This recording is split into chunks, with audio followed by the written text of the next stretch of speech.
Greetings. Welcome to the Peacemakers Reading Forum. Blessed are the peacemakers, for they shall be called the children of God. Welcome, welcome, welcome. My name is Dion, and I'm your reader and host for this afternoon's reading. I hope you are enjoying your Sunday evening. I hope that you've had a blessed and prosperous and positive week. I hope that you are happy. I hope that you have joy, for the joy of the Lord is our strength. Hallelujah. Um, I'm going to go right into the reading today because I want to try to cover 3 chapters. We are continuing our reading, How the Bible is Written by Gary A. Rendsburg, Professor Gary A. Rendsburg. And so we're going to go right into the reading. It's quite a bit, and so I'm going to go ahead and get started. But before we get started, I wanted to read something to you that I found online about recognizing figurative language. And I found it very interesting because um, it's basically supporting evidence of what I've been researching. And I just want to also reiterate that I am not a teacher of the Bible.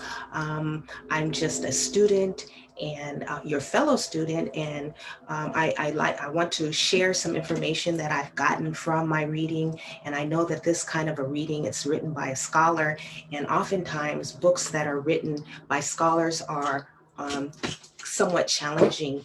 And I think that when we read together, we can help gain control or gain command of the language of a scholarly work, and help as we read together, it helps us to process the language of a work like this. So again, I am just a student sharing information that I've gathered from my reading, and also, in the lines of the scientific method and the scientific tradition, which, according to Professor Lennox, mathematics professor, states that part of the scientific method is once you gather your notes and once you collect your notes, that you are to share them publicly and generally. And so that's the spirit in which I'm also doing and operating this reading and sharing my notes.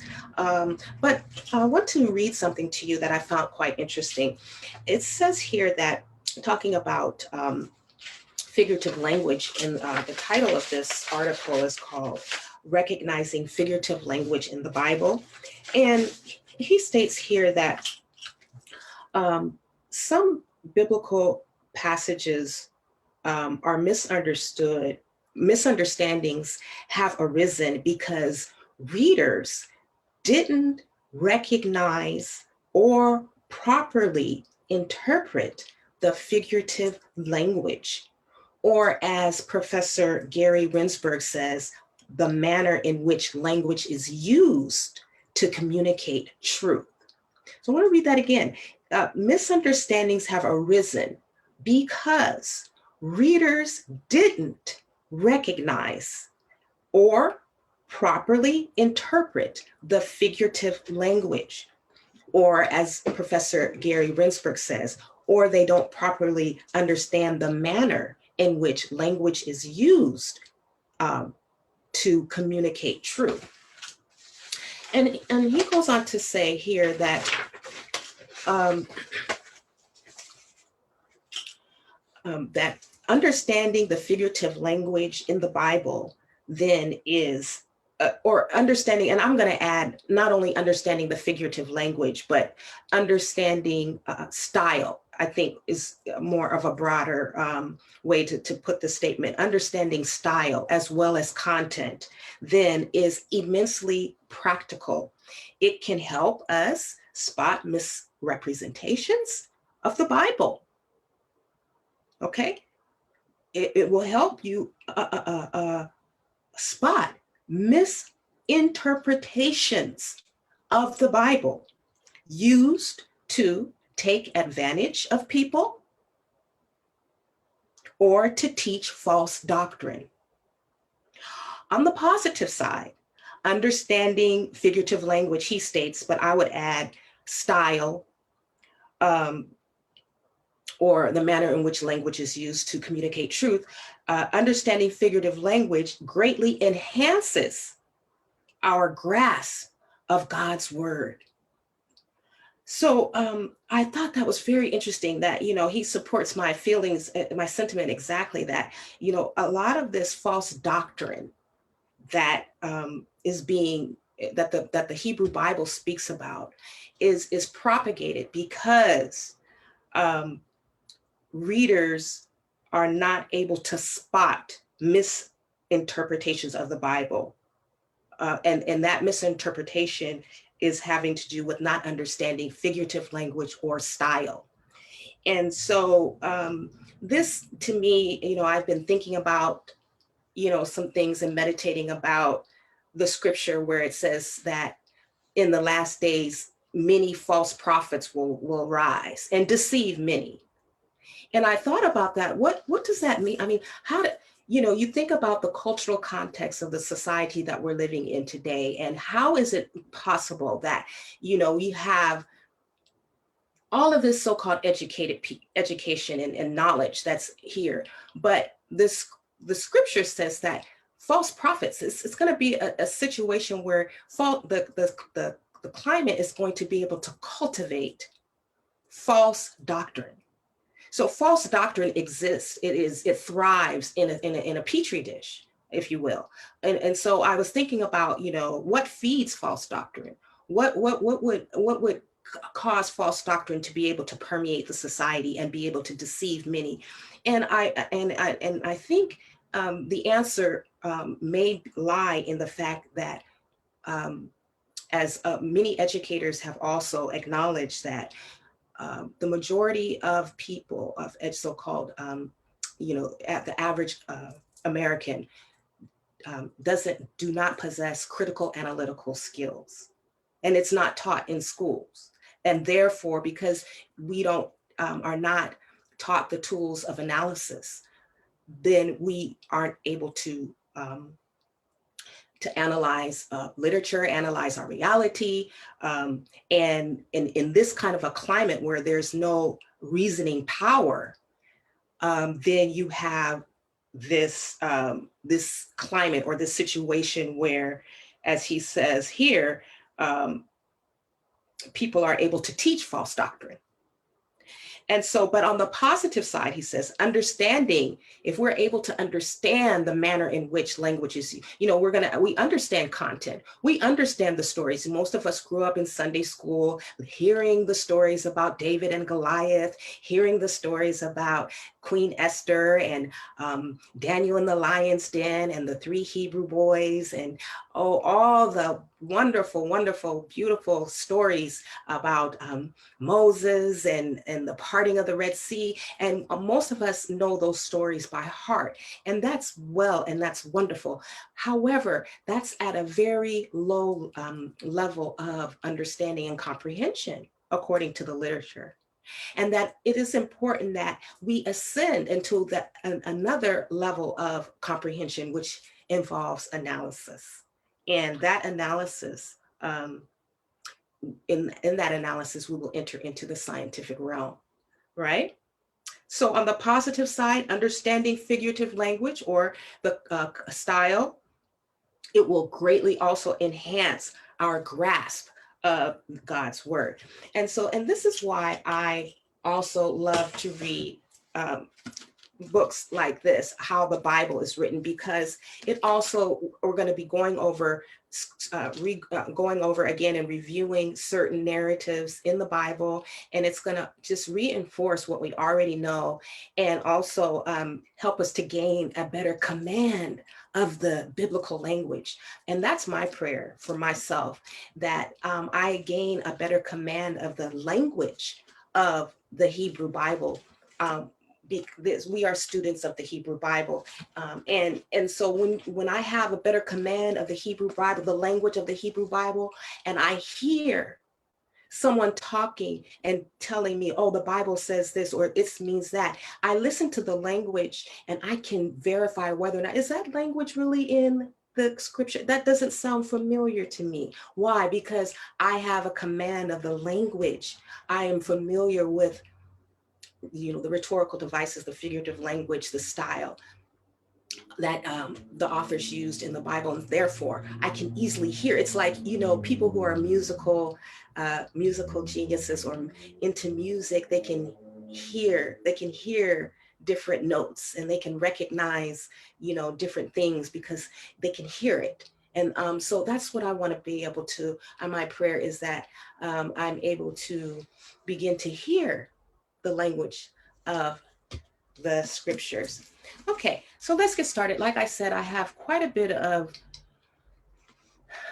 I want to go through the 3 chapters, and bear with me because it's quite a bit. And those of you who are interested, you can, of course it's going to be recorded. So at any time that, you feel it's too much, just go back later and take your time and go through the notes. I hope these notes help you in your studies. I also want to remind you that Professor Gary Rendsburg has also stated in his book that whatever we find that is too technical, anything that is too technical as we're reading, just, ignore the technical part. And we're going to just persevere, and we're going to push through this writing. And if it's getting too technical, don't become stressed, or don't, feel like you won't, but just press through it. And as we get into the rhythm or the momentum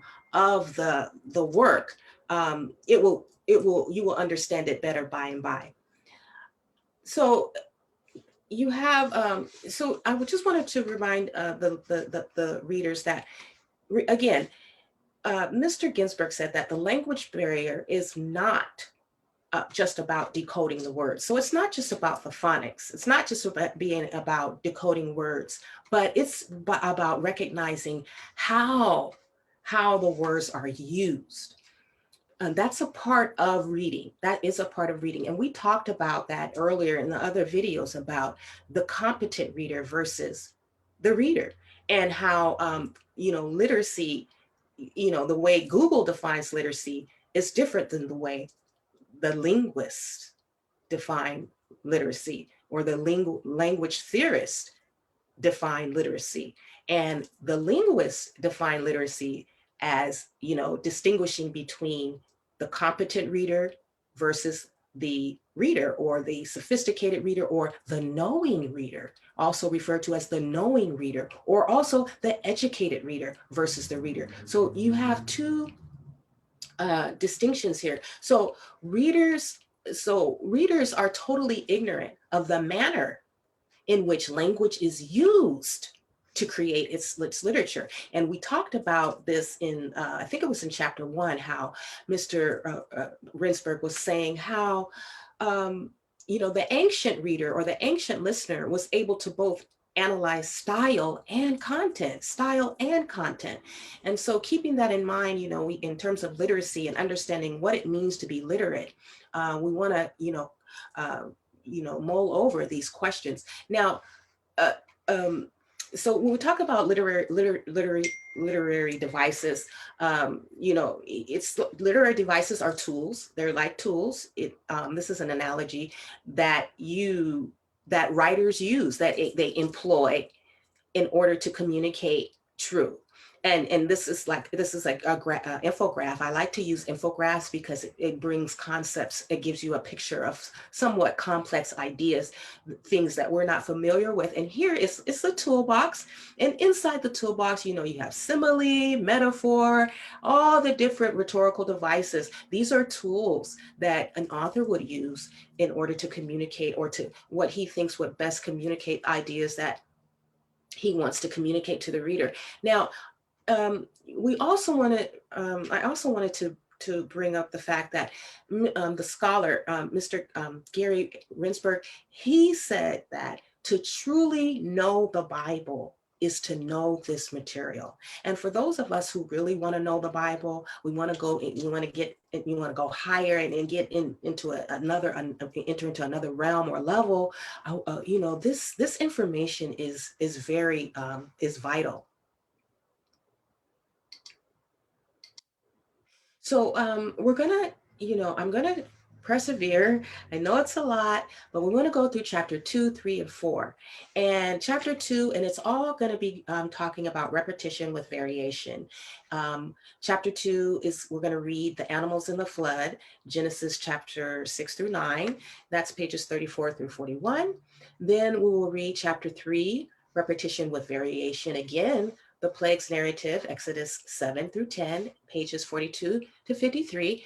And then lastly, chapter 4, repetition with variation, the Balaam narrative, Numbers 22 through 24, pages 54 to 71.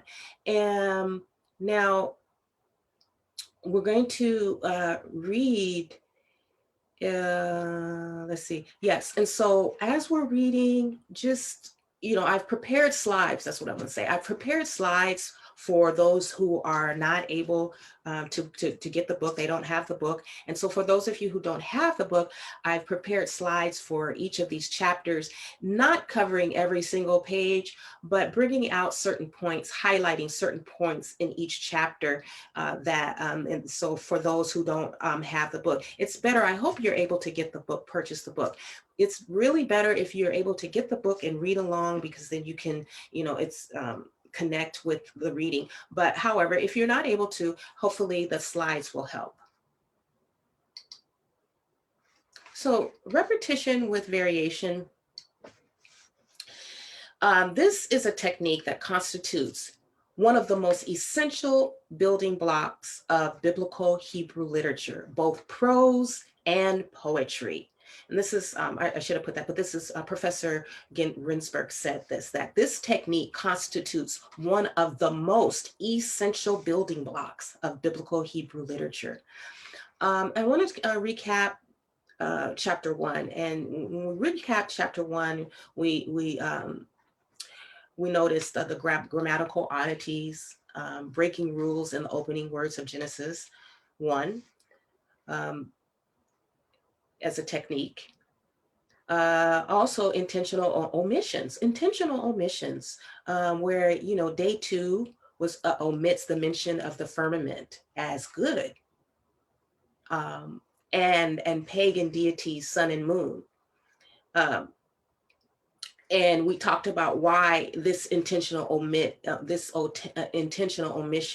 by the author of mentioning the firmament as good was because it was associated with evil. The salt water was associated with evil in the ancient mind.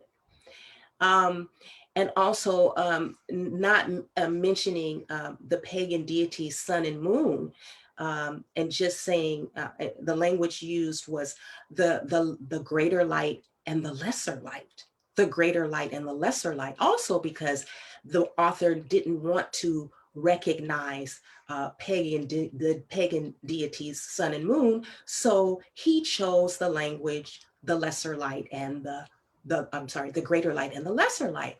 And also it's so interesting about the Sabbath. Did you know that that is a Hebrew pagan word for planet Saturn? And therefore the author chose to use language to identify the Sabbath as the 7th day instead of stating the Sabbath. Very interesting, isn't it?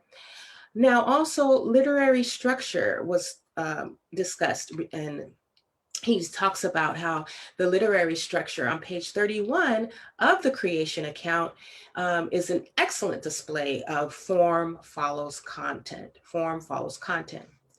Now, when we talk about repetition with variation, and we're talking about the varied language, he discussed the description. This was found in the description of creation, the creation of vegetation, the plant kingdom.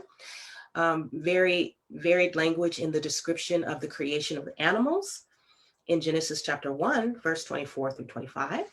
The wording of quote, all his work in Genesis chapter 2, verses 1 through 3. Alternative language also to mark closure on page 24, and constructing peculiar, syntagma or unusual phraseology on page 30.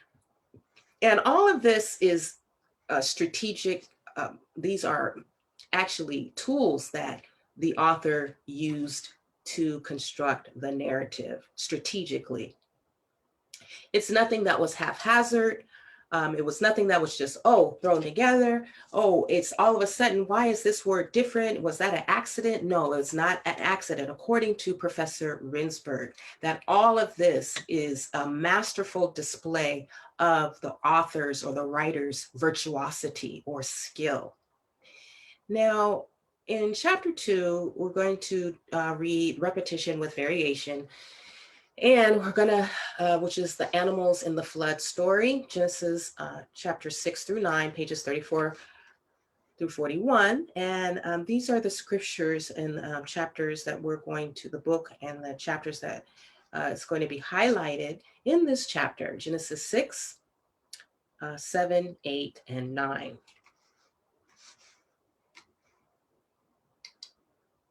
Now, before we start the reading, think about this question. Let this as our guiding question throughout this reading. These readings is: what does it mean to take a literary approach to the Bible? What does it mean to take a literary approach to the Bible?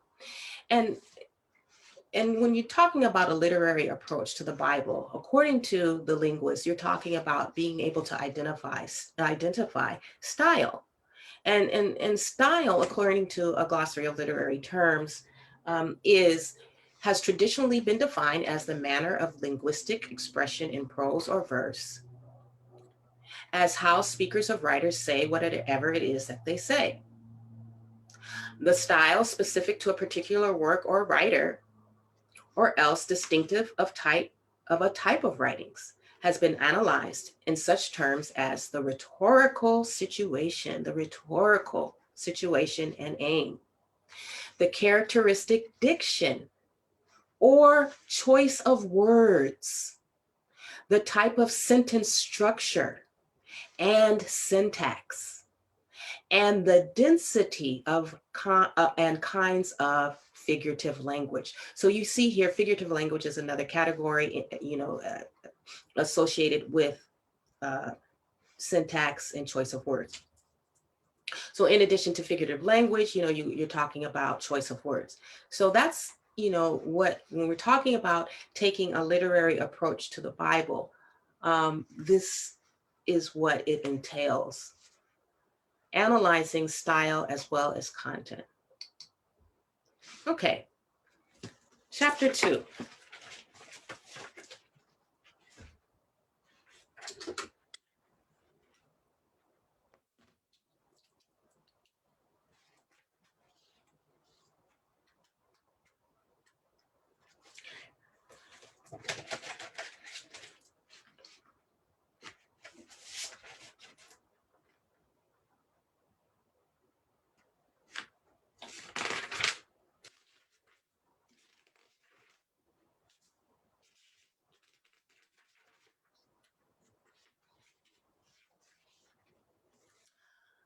Okay, our analysis: repetition with variation, the animal kingdom in the flood story.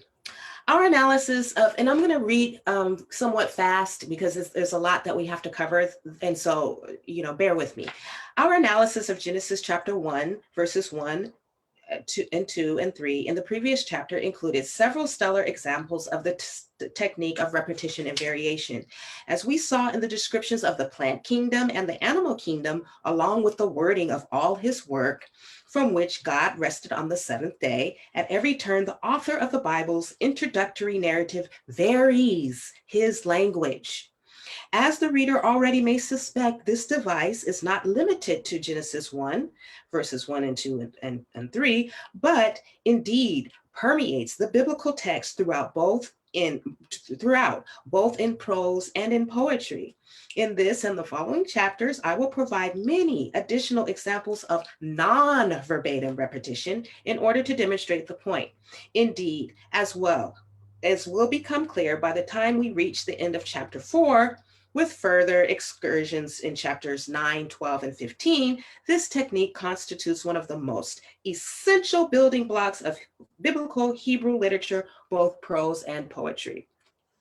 We begin by focusing on our attention on the various expressions used for the members of the animal kingdom, especially as those creatures are mentioned repeatedly in the flood story of Genesis 6, chapters 6 through 9, an account that follows the first creation story in relatively close proximity. The relevant expressions are as follows. Okay. So he has here listed 11 scriptures. And I'm not going to read all of them, but I'm going to read Genesis chapter 6, verse 7. And Yahweh said, I will wipe out the human. And Yahweh said, I will wipe out the human whom I created from the face of the soil, from human until beast, until creeping thing, and until the fowl of heaven, for I regret that I made them.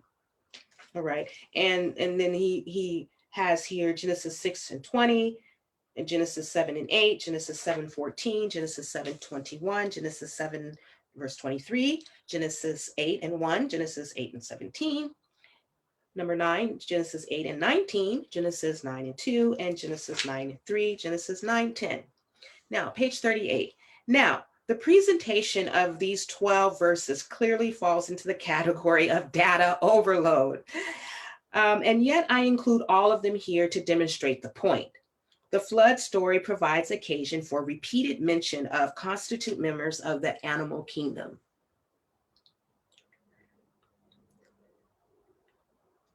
And the author of Genesis 6:9 takes full advantage of this situation to vary his language at every turn. I will forego identifying every single variation in this litany of verses, for the point is rather self-evident, though a few comments may be helpful to direct the reader's attention. In Genesis 6 and 7, the three main elements are ordered: creeping things, beast, creeping things, and fowl of heaven. So beast, creeping things, and, beast, creeping things, and fowl of heaven. While in Genesis 6:20, the order is fowl without heaven, beast, and creeping things of the soil. So fowl without heaven, beast, and creeping things and of the soil is added.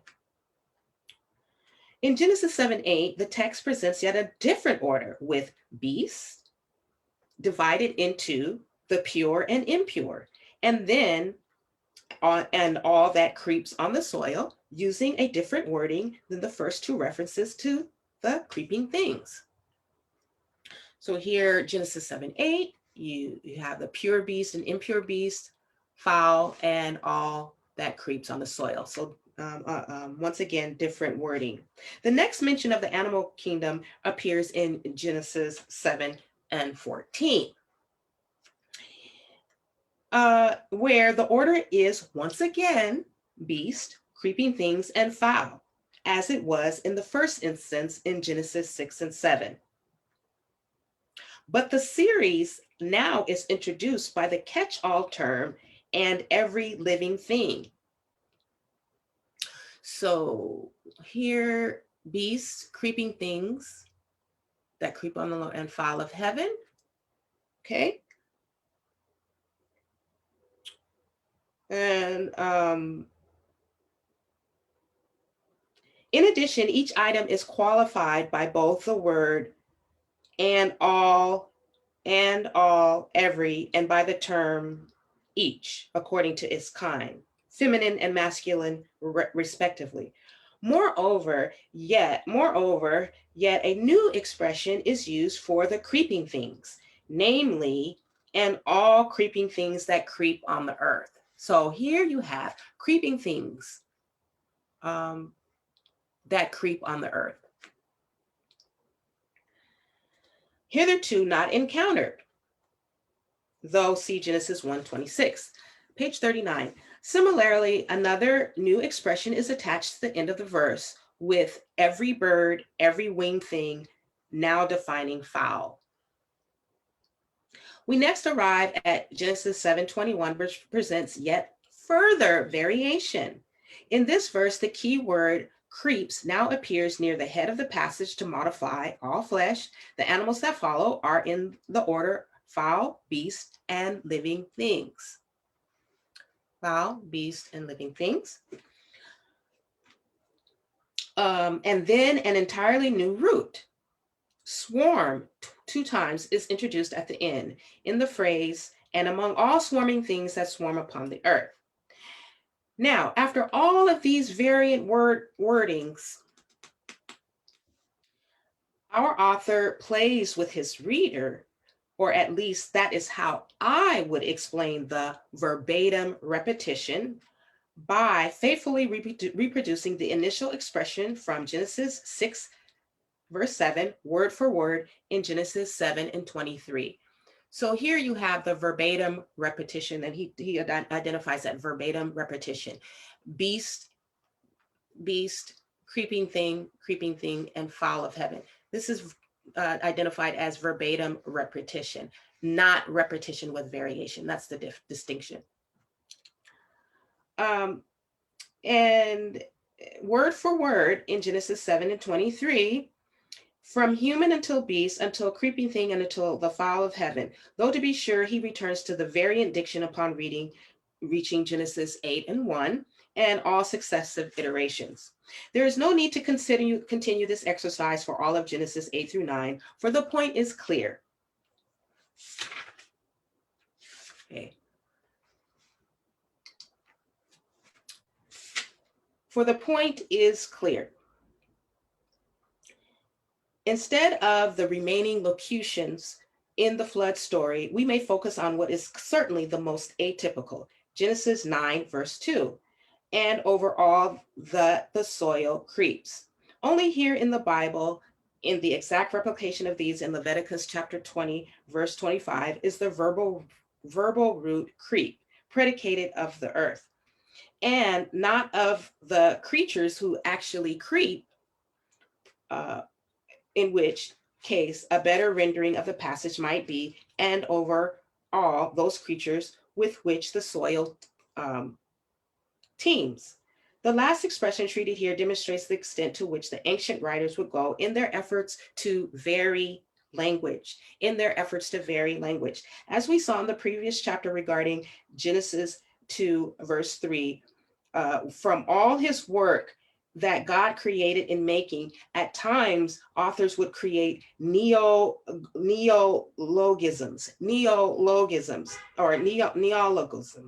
or invoke unusual usages to enhance their literary creation. Okay, so I want to look up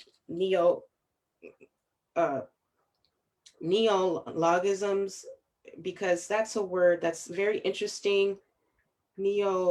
And I also want to hear the pronunciation. Neologism. Oh, neologism. Neologism. It is it's a newly coined word or expression. So a new word, new expression, new term, new phrase, these are synonyms.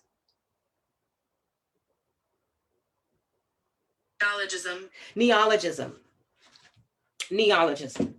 So at times authors would create neologisms, or which are new phrases, a new phrase or new word. They will introduce a new phrase or a new word or a neologism to invoke unusual usages to enhance the literary creation. To my mind, the aforecited passage from Genesis 9:2 is another example. Page 40. Our last point may be noted. One last point may be noted, however. The fish are not mentioned in the flood narrative, for naturally they were not affected by the great devastation.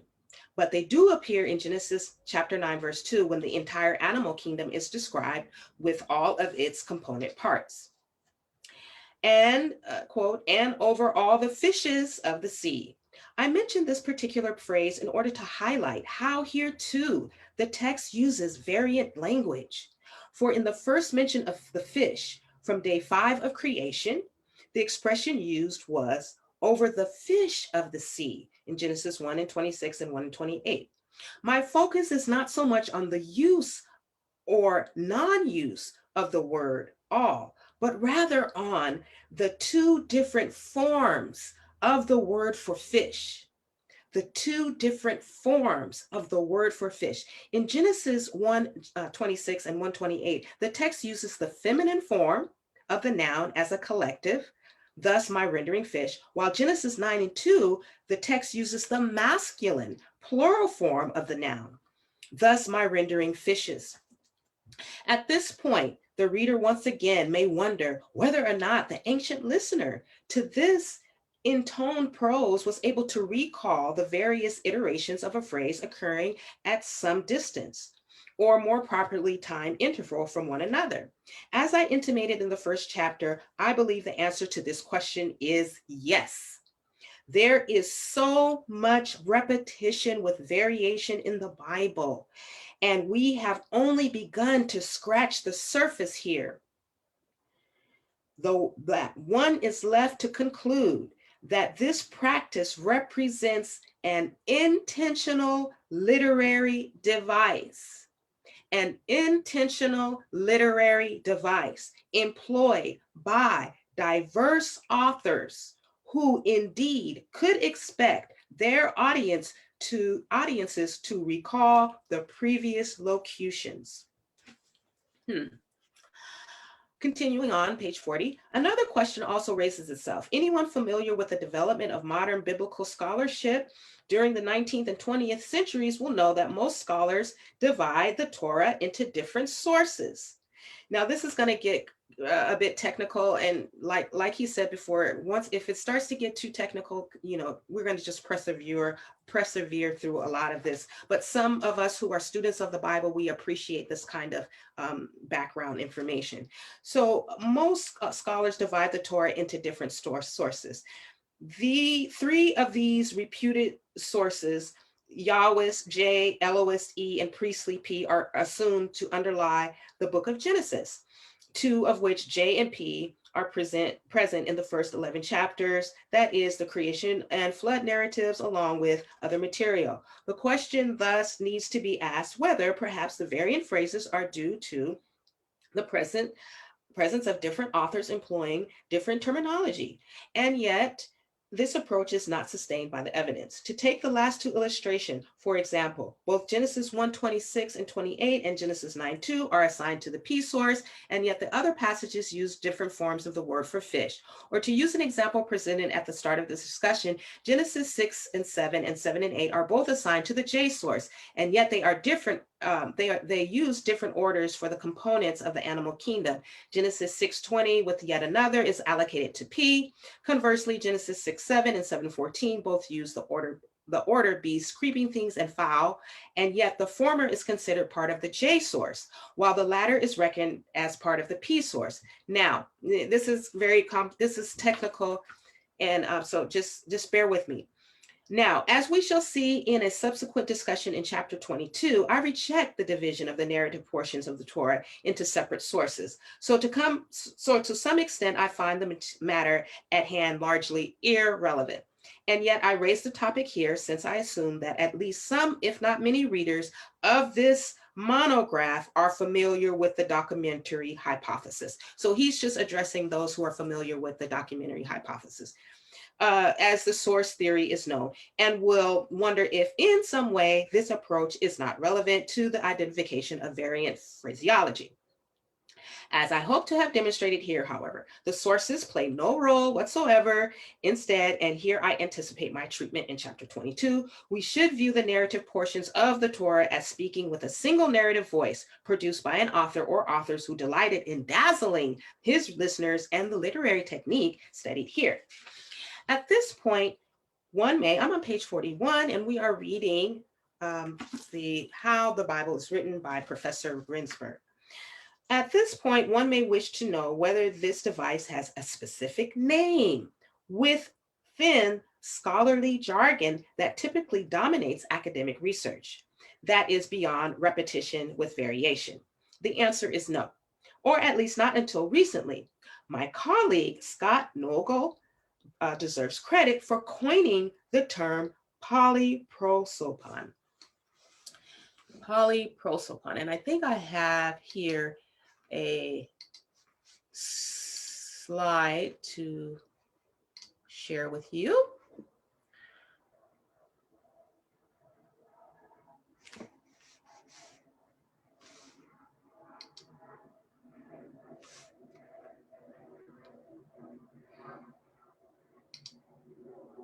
Yes. So here I'm on page 41. There's so much repetition with variation in the Bible. And we have only begun to scratch the surface here. That one is left to conclude that this practice represents an intentional literary device employed by diverse authors who indeed could expect their audience to recall the previous locutions. Now, this repetition with variation is also known as polyprosopon, and this was developed by his colleague, Scott Nogel, scholar, based on the Greek words for many, poly meaning many and face, which is to say the authors strive to present their language with many faces, never or hardly ever repeating the same expression in verbatim fashion. So many faces, wanting to present the language with many faces, very repetition with varying their language. Okay.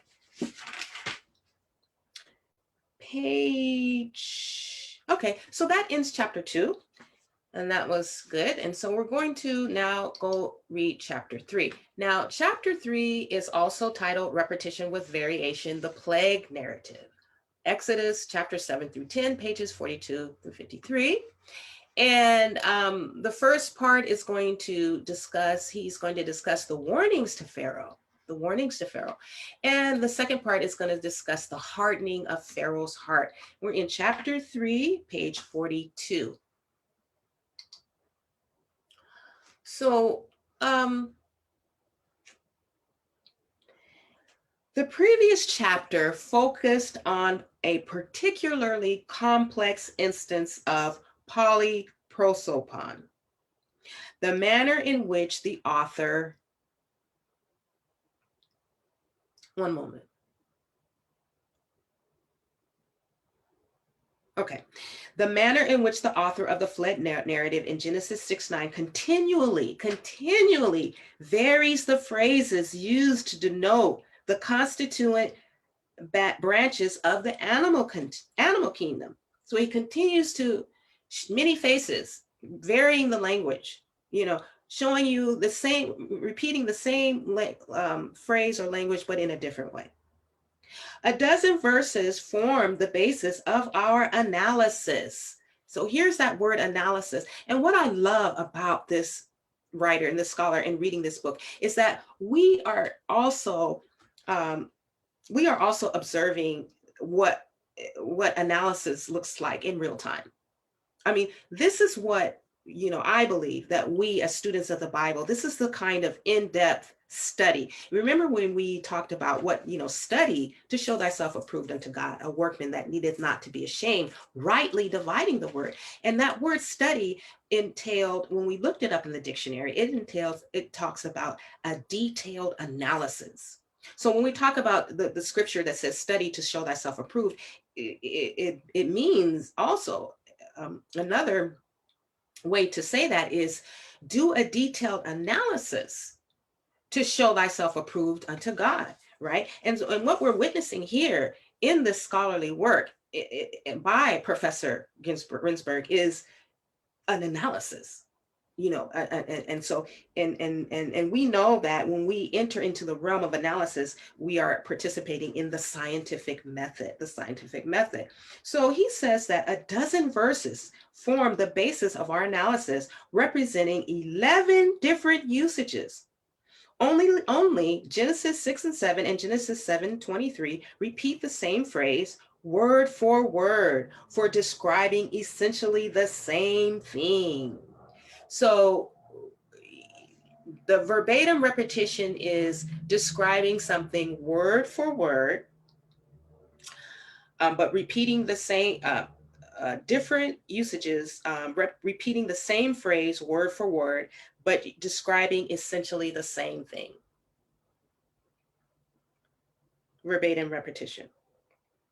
The various animals taken onto the ark by Noah.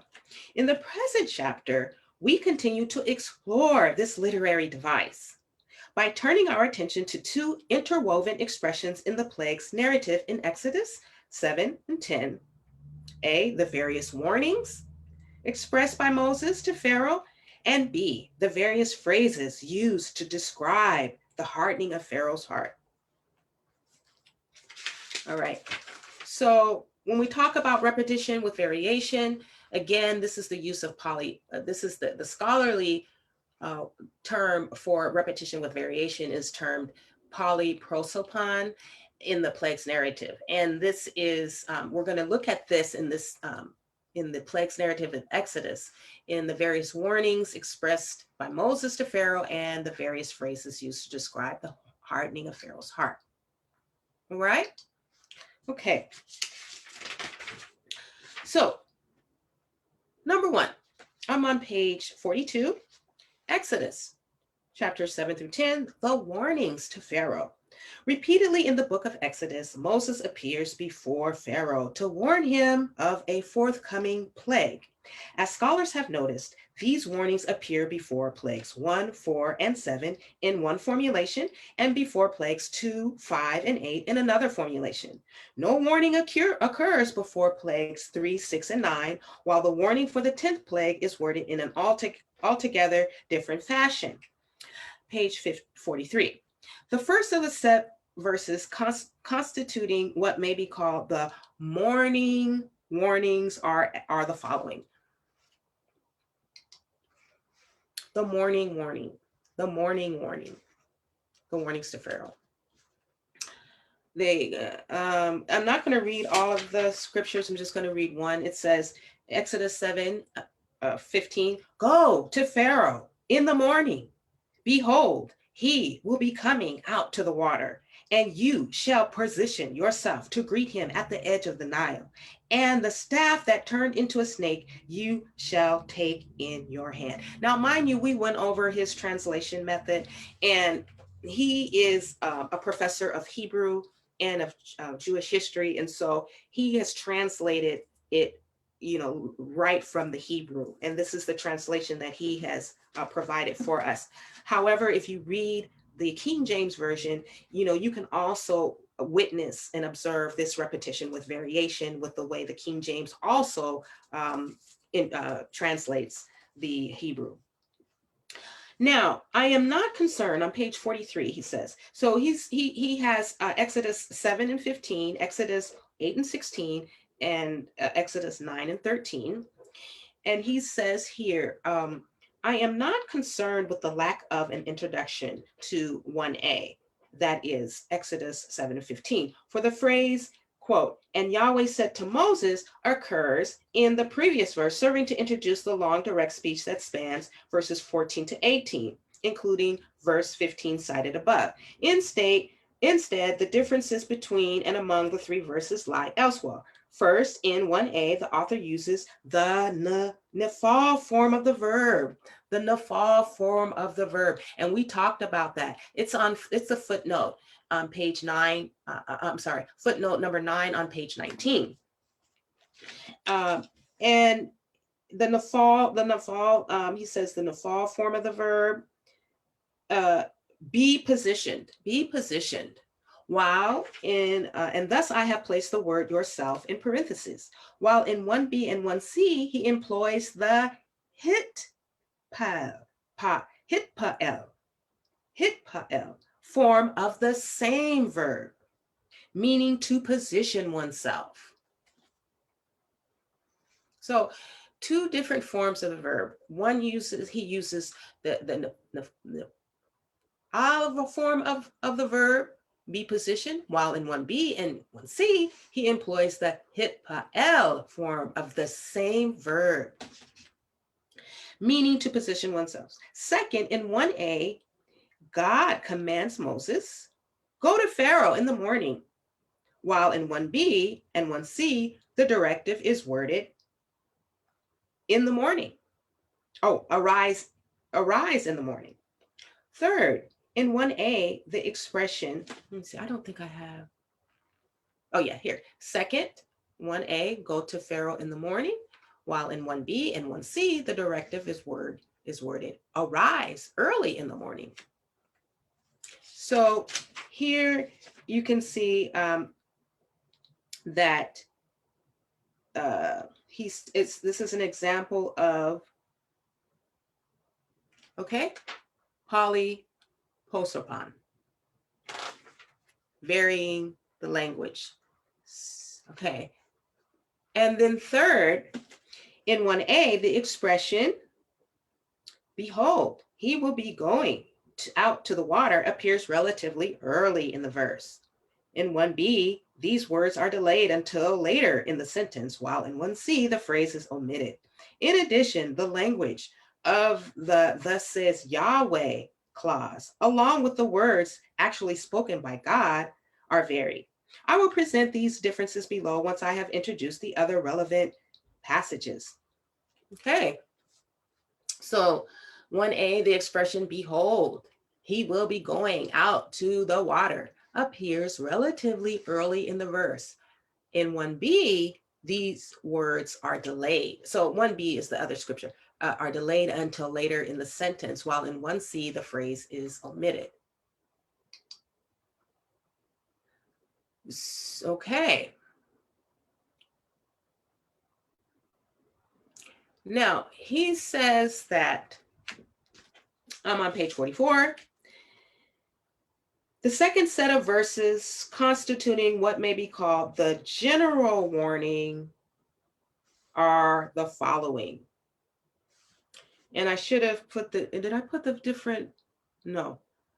So 1D is Exodus chapter 7, verse 26. And it states, and Yahweh said to Moses, come to Pharaoh, and you shall say to him, thus says Yahweh, send forth my people so that they may worship me. In 1E, Exodus 9, verse 1, and Yahweh said to Moses, come to Pharaoh, and ye shall speak to him. Thus says Yahweh, the God of the Hebrews, send forth my people so that they may worship me. 1F, Exodus chapter 10, verse 1, and Yahweh said to Moses, come to Pharaoh, for I have made heavy his heart and the heart of his servants, in order that I may place these signs, these my signs in their midst. So the three verses begin in identical manner, though naturally they diverge after the first 7 words. In 1D, the verb used is say.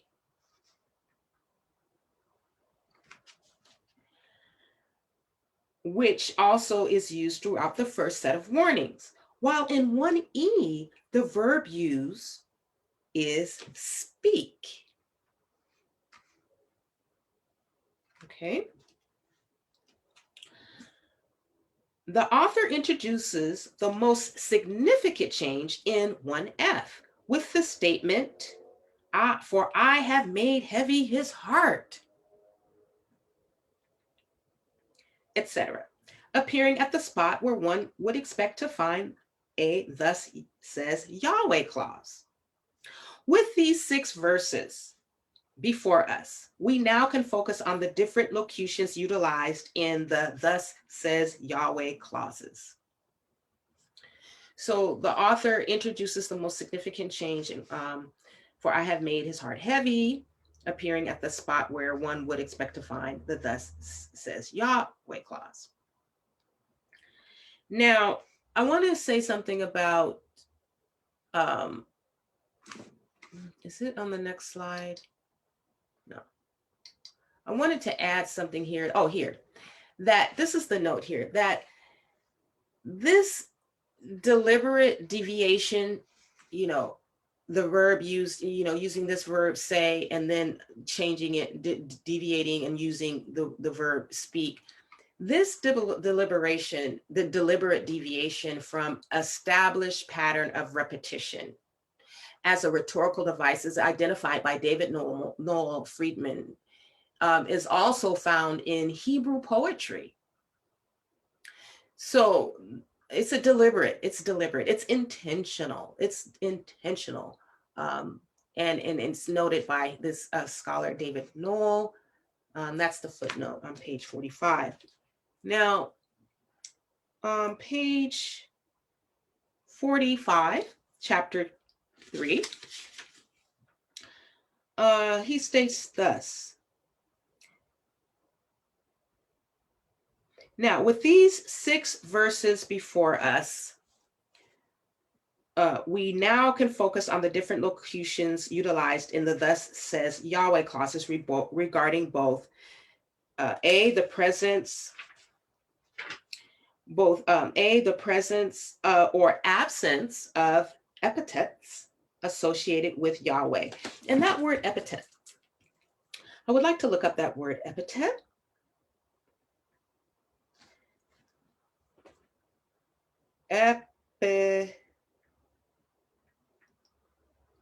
What does that word epithet mean?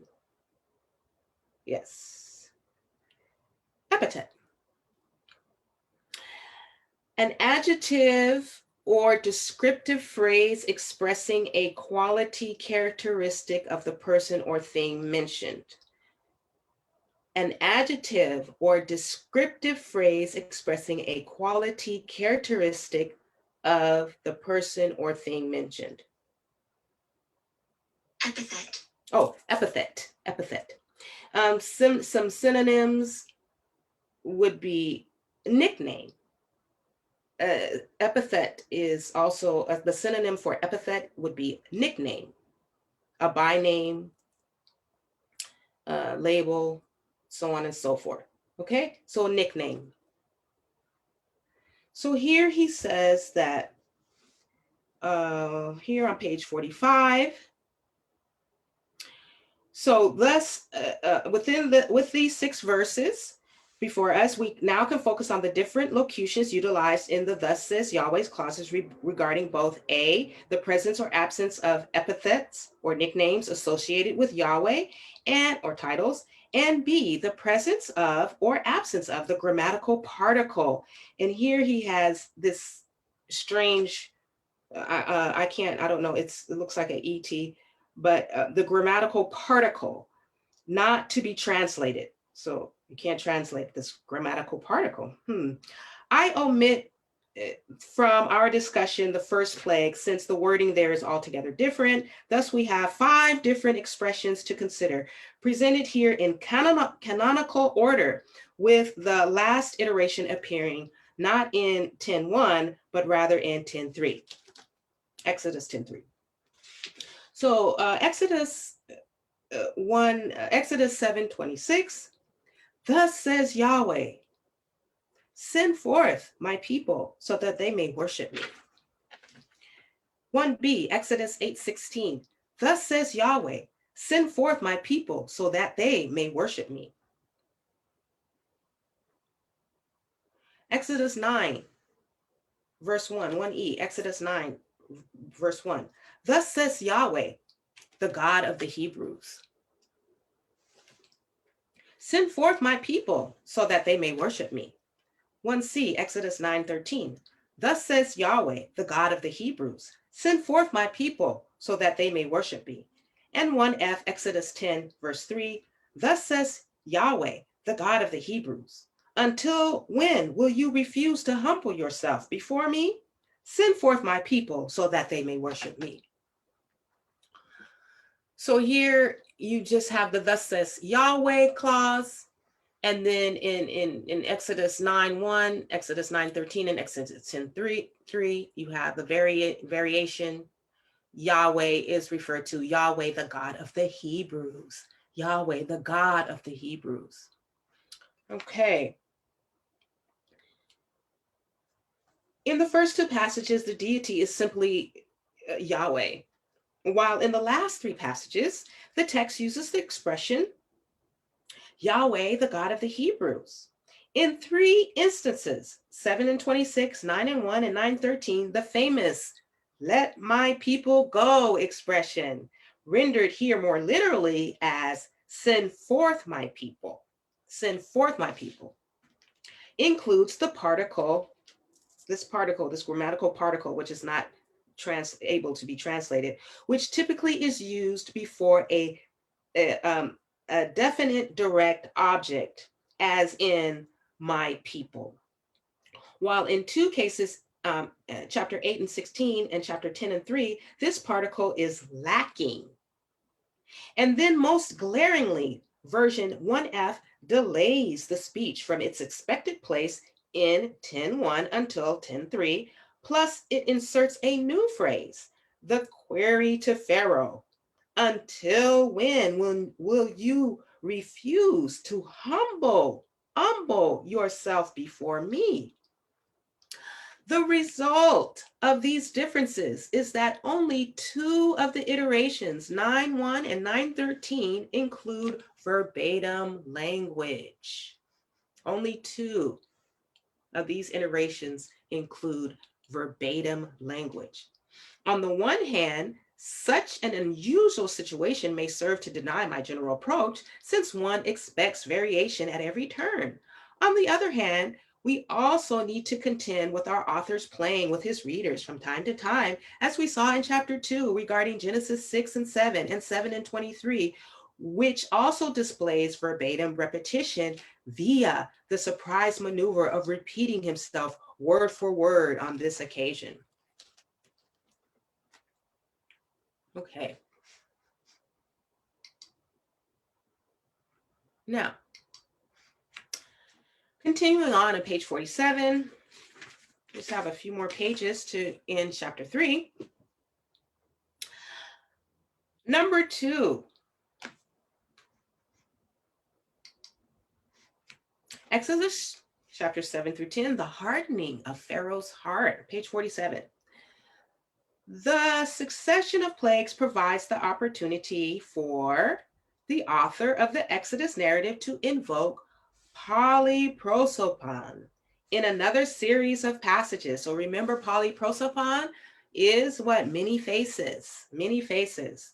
Poly in the Greek is many, and prosopon, faces, showing language different ways. I refer to the oft-repeated mention of the hardening of Pharaoh's heart. As scholars have noted, 3 different Hebrew verbal roots are used to denote this motif. Now, I wanted to take the time to define motif. So a motif in the Dictionary of Biblical Imagery, and I would recommend that if you are a student of Bible, please get the Biblical Dictionary. I have it right here. The Biblical Dictionary of Biblical Imagery. It's a very useful handbook to have if you're a student of the Bible. A motif is a pattern that appears in a written text. Even though a single instance of such a pattern warrants the application of the term motif, it is more customary to apply the term to repeated instances of the same pattern. Repeated instances of the same pattern. In the Bible, for example, the motif of meeting one's future betrothed at the well appears several times, not only with Jacob and Rachel, but also with, what is that?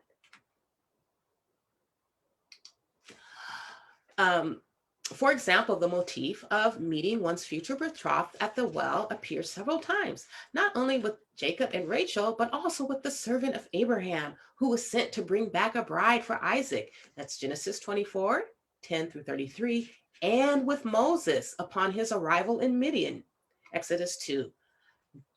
Okay. In the glossary of literary terms, it's defined: a motif is a conspicuous element, such as a type of event, device, reference, or formula, which occurs frequently in works of literature.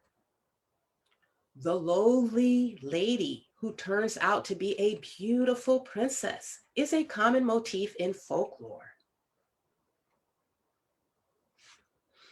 The lowly lady who turns out to be a beautiful princess is a common motif in folklore. Okay, so returning back to page 47. So he says that, as scholars have noted, 3 different Hebrew verbal roots are used to denote this motif. Strengthen, 9 times, make heavy, 6 times, and harden once. In many of these cases, we also read that Pharaoh did not agree to release the Israelites from their bondage. The 9 passages that use the first verb, strengthen, are as follows. So here, strengthen is used 9 times, make heavy, and harden.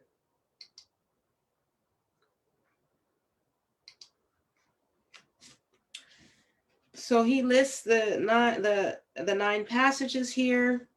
Exodus 4:21, and I will strengthen his heart, and he will not send forth the people.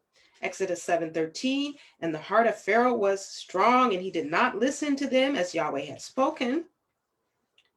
And then the rest of the verses, chapter and verse, Exodus 7:22, which I'm not going to read, Exodus 8:15, Exodus 9:12, Exodus 9:35, Exodus 10 and 20, Exodus 10:27, and Exodus 11:10. And just pay special attention to the analysis.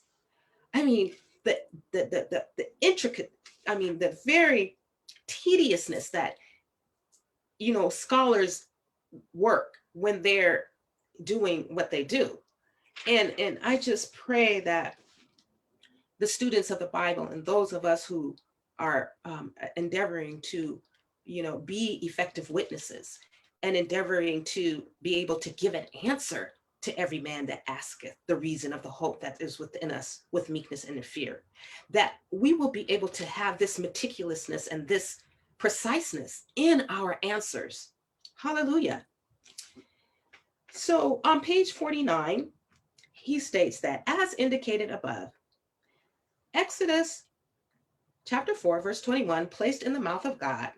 Note the first person speech simile sets the stage for the motif that will recur throughout the plague's account.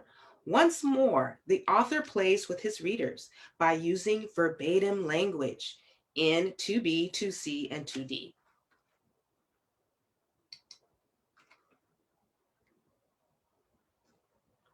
Okay.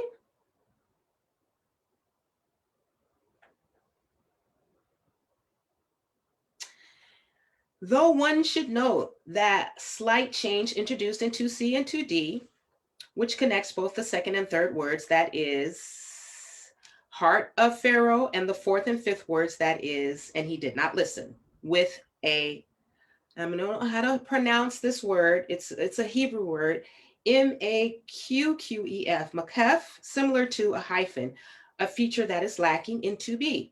This represents the most meager distinction that can be indicated in the Masoretic text, and yet I would aver that the use of Makef creates a slightly different modulation when the reader intones the text for his listeners. Nonetheless, it must be admitted that since both 2C and 2D use the Makef, which is a hyphen, in both combinations, these 2 iterations are truly verbatim, and in any case, they are only ever so slightly different from 2B. And when he says to be, he's referring to the scriptures. The effect of the 3 verses as a whole, to which should be added 8 and 11, I would submit, is to indicate how Pharaoh remains stubborn. He does not change, and the language does not change.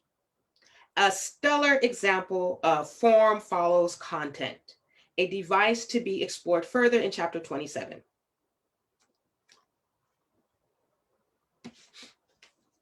Okay, so he does not, the effect of the 3 verses of these, of the 3 verses as a whole, I would submit, is to indicate how Pharaoh remains stubborn. He does not change. and the language does not change. And so this is a stellar example of form follows content. And this is fascinating, very, very, very fascinating. Fascinating how, you can detect that when you're doing analysis.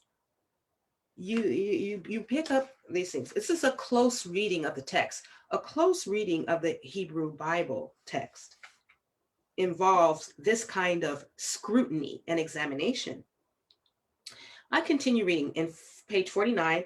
Professor Rendsburg states, had the author continued in such fashion, however, his text would have run counter to the standard of repetition and with variation. Accordingly, with the point of Pharaoh's stubbornness now made, he returns to the norm by incorporating polyprosopon into the composition, commencing with 2E, 2E, Exodus 9 and 12. If we use the wording of 2B, 2C, and 2D as the base language, then we may note in 2E, the verb shifts from the kal intransitive, and the heart of Pharaoh was strong, to the PL transitive, with Yahweh as subject, thus, and Yahweh strengthened the heart of Pharaoh. In addition, the phrase at the end has been expanded to now read, page 50, as Yahweh had spoken to Moses, with the addition of the final two words. 2F, Exodus 9:35, returns to the use of the intransitive verb at the head of the passage, but now inserts a new clause, and he did not send forth the children of Israel. Plus, the phrase at the end is changed, as Yahweh had spoken via the hand of Moses. 2G, which is Exodus 10:20, incorporates elements of the preceding two iterations to create yet a different variant wording. It employs the opening of 2E, Exodus 9:12, and Yahweh strengthened the heart of Pharaoh, followed by the expression encountered for the first time in 2F. And he did not send forth the children of Israel. 2H, and so we're talking about repetition with variation as a rhetorical device. Repetition with variation as a rhetorical device. What are we saying here? This language in the Bible was not just thrown together, and it wasn't haphazard, but it was a intentional, deliberate act on the part of the writers, using language to communicate truth. And so he's showing us that this is something that shows the writer's virtuosity or great skill, and also the masterful use of language. Page 50, I will continue reading. Finally, the audience is led to believe that 2I is, let me go to the next slide.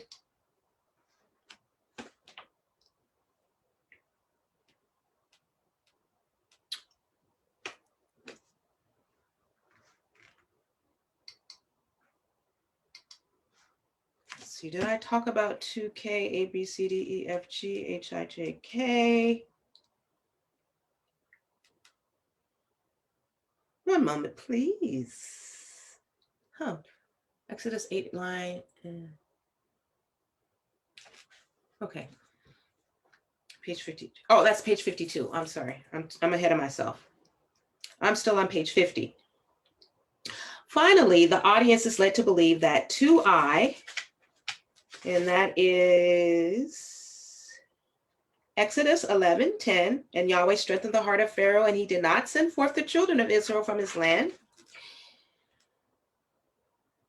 is simply a repeat of 2G, Exodus 10 and 20.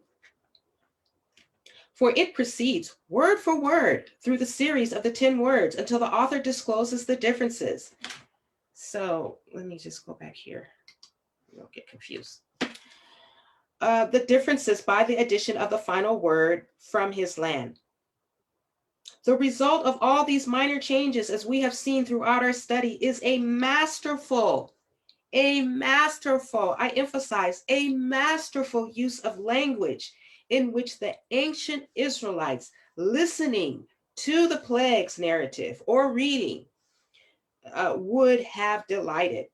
There is much more, however. As noted above, the verbal root strengthen is only the most common lexeme utilized to express the hardening of Pharaoh's heart. The text displays even greater variation when employing the verbal root make heavy, as in the following passages. So Exodus 7:14, and Yahweh said to Moses, the heart of Pharaoh is heavy. He refuses to send forth the people. Exodus 8:11, and he made heavy his heart, and he did not listen to them as Yahweh had spoken. Exodus 8:28, and Pharaoh made heavy his heart also this time, and he did not send forth the people. Exodus 9:7, and the heart of Pharaoh was heavy, and he did not send forth the people. Exodus 9:34, and he made heavy his heart, he and his servants. Exodus 10:1, for I have made heavy his heart and the heart of his servants, in order that I may place these signs in their midst.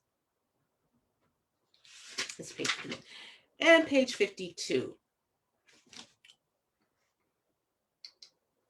Here. The difference between and among these wordings may be summarized as follows. First, in 2J, Exodus 7:14, and 2M, Exodus 9:7, the verbal stem is kal, expressing the intransitive, is, was heavy, with the former using the stative form of the suffix conjugation kabed, Hebrew kabed, and the latter using the standard narrative tense, wayikito form. Okay, so we can see how important, like these Hebrew scholars who have been studying Hebrew grammar since they were children.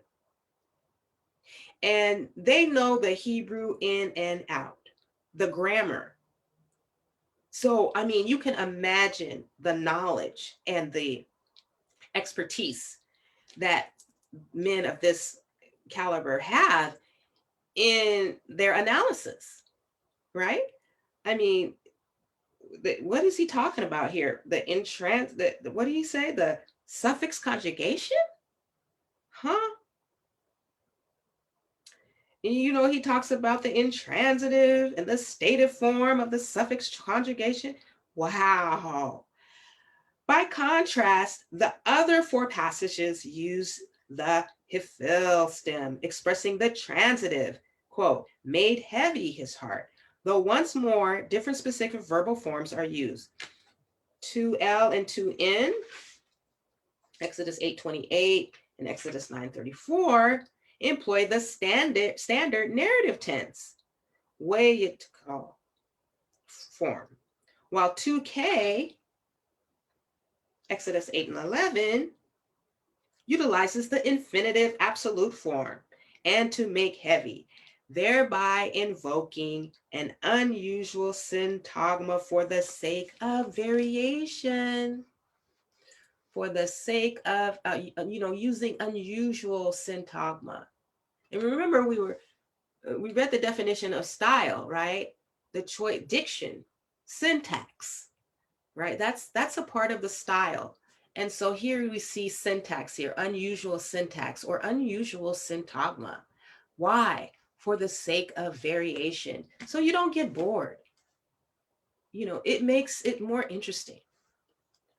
Have the same thing, redundant, it becomes boring. So for the sake of variation. Finally, in the last iteration, 2O, which is Exodus 10:1, we note that now God is the one responsible for Pharaoh's heavy heart. For I, quote, for I have made heavy, with the Hebrew grammatical construction placing special emphasis on the pronoun I. In addition, we note a series of other phrases in these passages, some of which were encountered in the aforecited verses from the plagues narrative in either the same or similar wording, including 2J, Exodus 7:14, where he states, quote, he refuses to send forth the people. 2K, Exodus 8 and 11.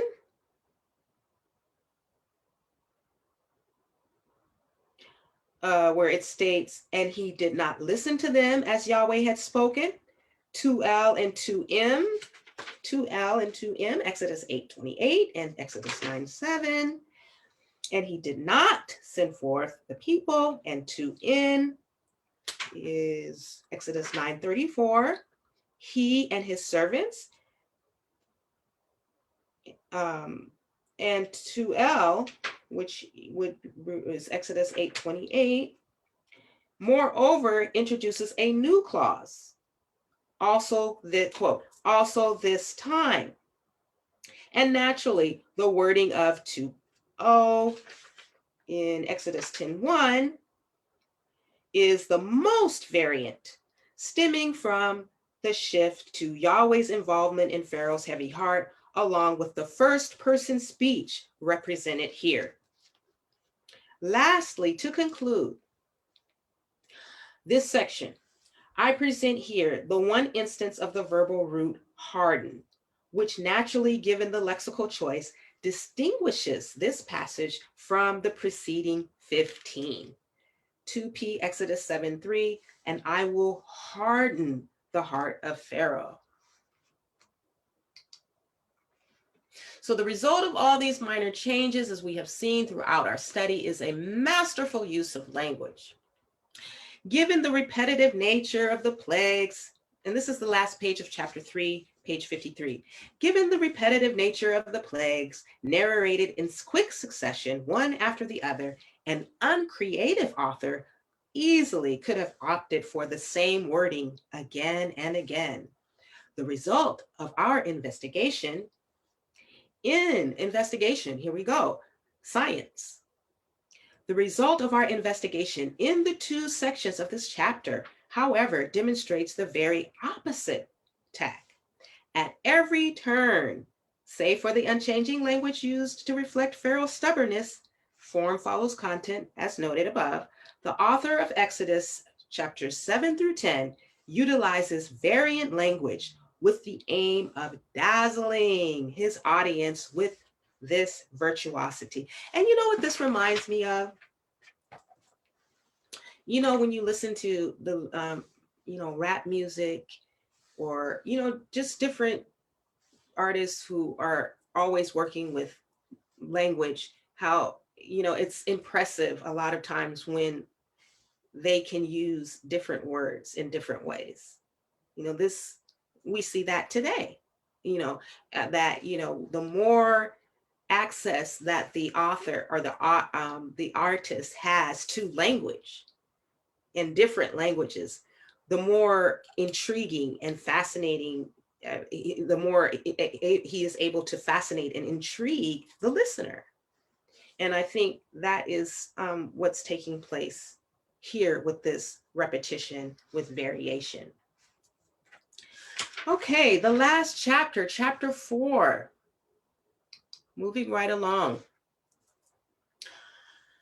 This chapter is a bit long, so we're almost there, and we will have completed repetition with variation. Chapter 4 is repetition with variation, the Balaam narrative, and that is found in Numbers chapter 22 through chapter 24, pages 54 through 71 in the book How the Bible is Written by Professor Rendsburg. And these are the 11 examples that he's going to discuss. He's going to discuss the phrase these three times, or the expression these three times in Numbers chapter 22. In Numbers chapter 22, God appears to Balaam and speaks, well, sort of. The angel stands in the way. initial perception of the angel, the ritual sacrifices preceding the oracles, God encounters Balaam, God's instructions to Balaam regarding the divine word, Balaam to Balak regarding the divine word in Numbers 22, Balaam's inability to transgress the divine word, Balak's words to Balaam, and a single example from the oracles in Numbers chapter 24. All right, let's go. Page 54.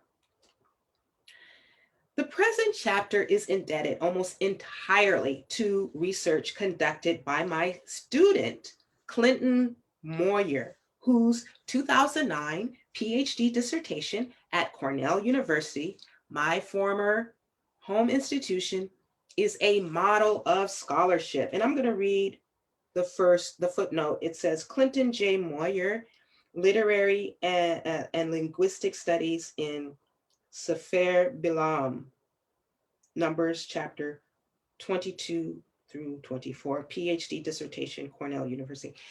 And I wanted to note that, it is just, to me, mind-boggling how you have individuals in this world who literally pour their lives over Israelite in Hebrew literature. I mean, he did his PhD dissertation on the book of Numbers, chapters 22 and 24. I mean, he studied Balaam, the whole 22, the Balaam and Balak narrative. That's what he did. He in literary and linguistic studies on the Balaam narrative. Isn't that fascinating? How you have the nations are fascinated with Israelite literature. The present chapter is indebted almost entirely to research conducted by my student, Clinton Moyer, whose 2009 PhD dissertation at Cornell University, my former home institution, is a model of scholarship.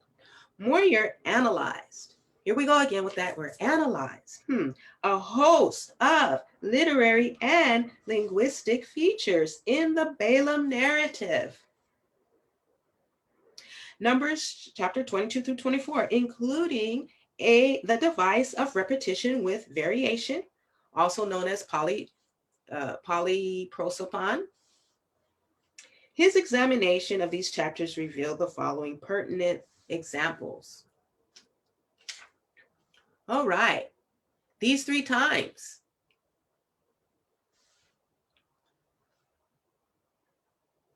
The first 3 phrases appear toward the beginning of the narrative within the episode concerning Balaam's ass.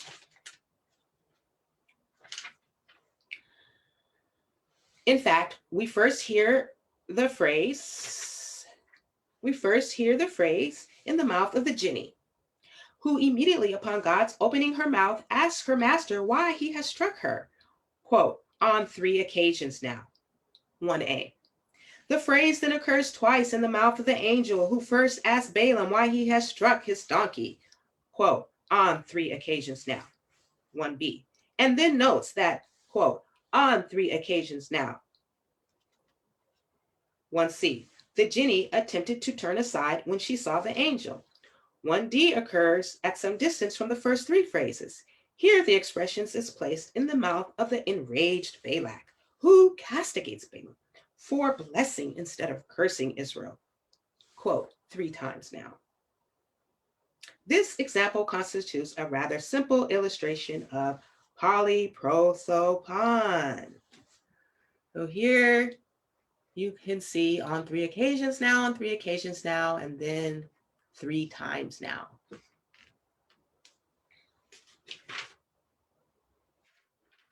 Right?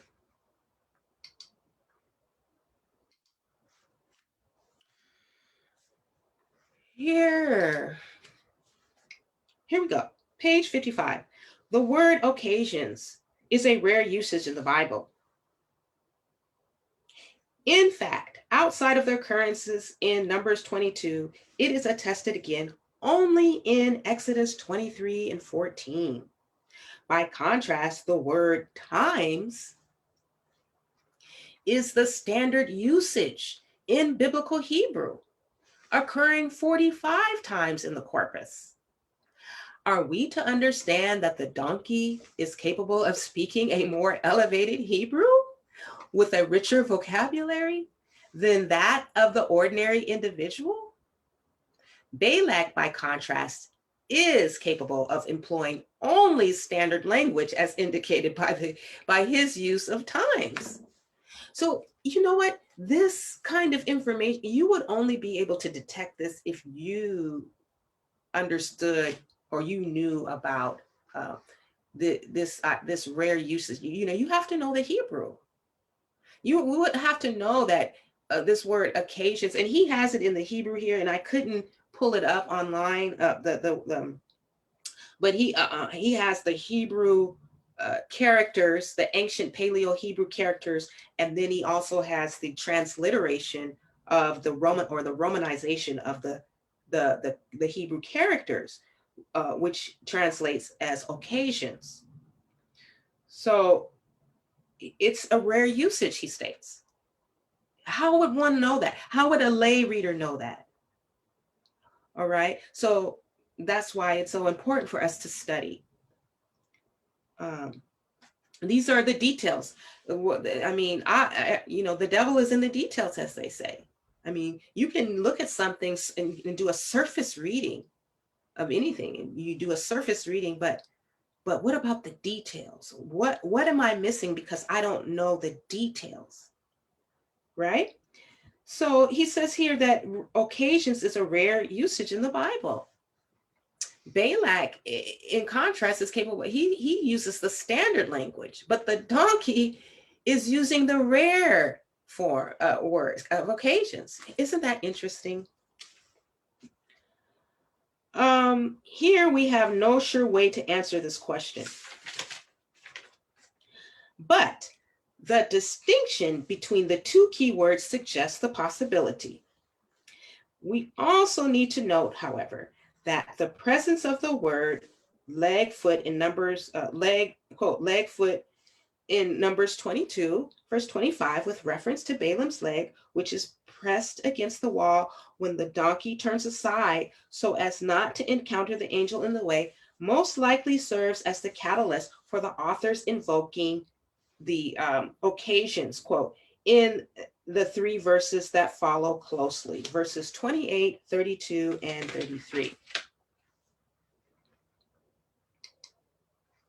Number 2, God appears to Balaam and speaks.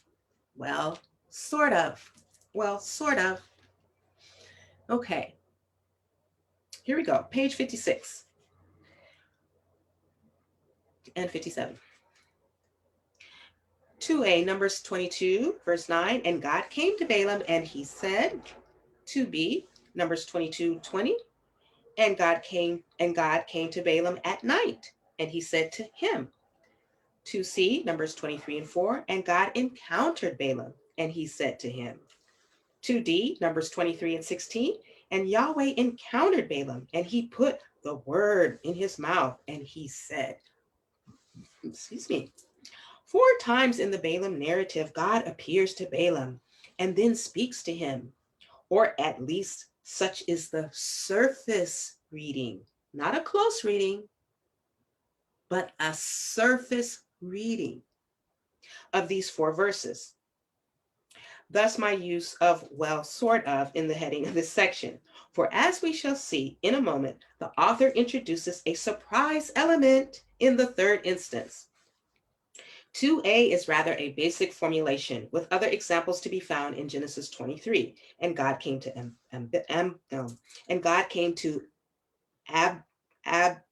Abimelech, and Genesis 31, 24, and God came to Laban. In both cases, in instances, the phrase is in a dream of the night that follows. And 2b expands upon 2a by explicitly using the word at night, quote, at night. This time frame is only implicit in the first iteration as a glance at Numbers 22 and 8 makes it clear, and by including to him. 2C introduces even greater variation by number one, employing the rarer verb, and he encountered, instead of the standard, and he came. 2, utilizing the longer prepositional phrase, to him. And 3, most importantly, bringing the surprise element, namely that in this case, it is not God speaking to Balaam, but rather Balaam speaking to God. This last point is not indicated in the quoted material above, though the reader quickly realizes such upon reading further in the verse. The seven altars I have arranged, and I have sacrificed bull and ram on the altar, quote, plainly the prophet's words to the deity and not the other way around. Finally, 2D injects even more variation by 1, now using the divine name, Yahweh, in place of the generic term Elohim, God. And 2, interposing the expressions. And here he has the Hebrew, I don't know how to pronounce it, but it's, quote, and he put the word in his mouth, quote. See similar wordings in Numbers 22:38, 23:5, and 23:12. This last expression may be used here to dispel any ambiguity, that is, it serves to state overtly that once again God speaks to Balaam and not the other way around, as witnessed in 2C. Numbers 23 and 4. Okay. All right. So I'm just going to continue reading. There's quite a bit of left here, and I didn't prepare slides for all of this. I'm just going to read really quickly all the way to page 70. And so just bear with me as we persevere these last few pages of chapter 4 in reading. Right.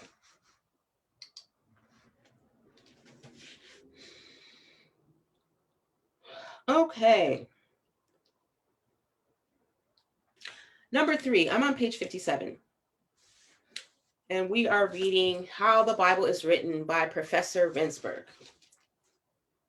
The angel stands in the way. Numbers 22, verses 22 to 23. And God was angry, for he was going, and an angel of Yahweh positioned himself in the way as an adversary to him. And he was riding on his jinni, and his 2 servants with him. Verse 23. And the jinni saw the angel of Yahweh positioned in the way, with his sword drawn in his hand. And the jinni turned aside from the way, and he went into the field, and Balaam struck the jinni to turn her back to the way. Page 58. Numbers 22, verses 24 through 25. And the angel of Yahweh stood in the path among the vineyards, a hedge on this side and a hedge on that side. 25. And the jinni saw the angel of Yahweh, and she was pressured to the wall, and she pressed Balaam's leg into the wall, and he continued to strike her. 3C, Numbers 22, verses 26 through 27. And the angel of Yahweh continued to pass, and he stood in a narrow place where there was no way to turn aside, right or left. 27. And the jinni saw the angel of Yahweh, and she lay recumbent under Balaam, and Balaam was angry, and he struck the jinni with the staff. 3 times in the narrative, the angel of Yahweh is positioned in the roadway. On each occasion, the donkey sees the angel, while Balaam obviously does not, and attempts to avoid him in some way. And the prophet's response in each case is to strike the donkey. The action is not strictly parallel in each of the 3 occurrences. For example, on the first occasion, the donkey is able to move aside into a field, so nothing major happens. On the second occasion, she has no room to move aside, and thus has no choice but to press Balaam's leg against the wall. And on the third occasion, presumably having learned her lesson and with no other option, she simply lies down, though naturally to no avail, since once again, her master beats her. In such cases, therefore, 1 can understand the use of different wordings to describe three different actions. And yet, given the repeated scene, certain phrases do repeat, though naturally with variation. We may point to the following specific examples. In 3a, we read rather simply, and an angel of Yahweh positioned himself in the way. In 3b, the wording, and the angel of Yahweh stood in the path among the vineyards, providing more specific details of the setting, while in 3c, the author states, and the angel of Yahweh continued to pass, and he stood in a narrow place, setting the stage for the donkey, having no choice but to crouch at this point. The donkey's perception of the angel is also stated differently. The most detail is provided in the first reiteration. And the Jinni saw the angel of Yahweh positioned in the way, with the added note, with his sword drawn in his hand, while in the second and third restatements, the simpler phrase is used. And the Jinni saw the angel of Yahweh, with no specific remark about the sword, though the reader may presume that it remains drawn on these occasions as well. The third series of varied wordings concerns Balaam's striking of the ass. In 3a, we read in basic language, and Balaam struck the Jinni. In 3b, we read of repeated action, and he continued to strike her with the use of the personal pronoun her instead of the nominal formulation the Jinni to express the object. In 3c, meanwhile, a new element is introduced, and he struck the Jinni with the staff.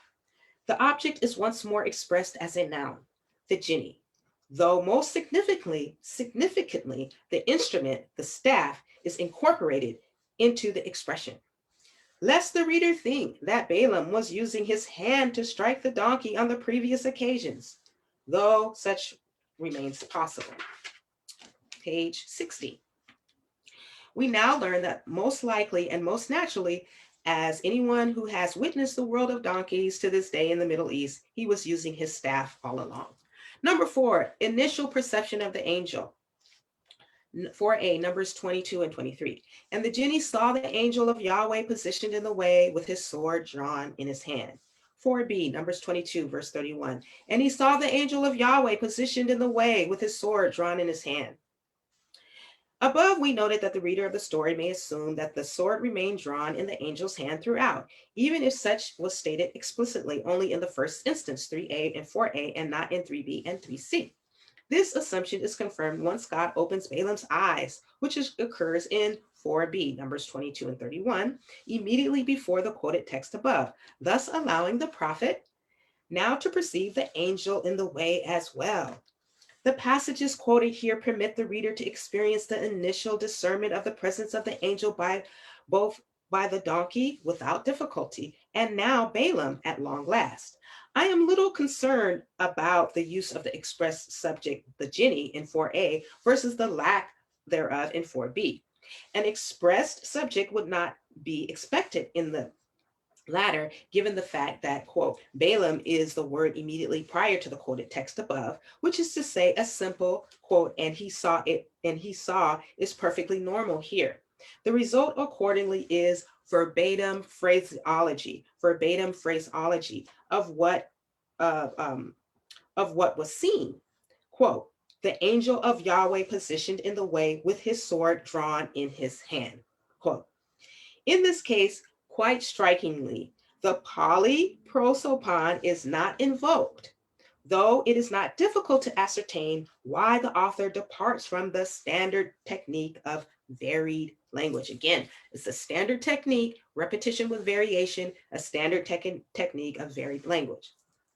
In this instance, the verbatim repetition serves as an excellent purpose. Balaam now sees precisely what the donkey saw from the outset. Page 61. Though clearly the author or his later scribe could not resist the opportunity to inject variant spelling into the only place where the text would bear such, with drawn, quote, using what's called Pliny spelling in 4a and drawn using defectiva spelling in 4b.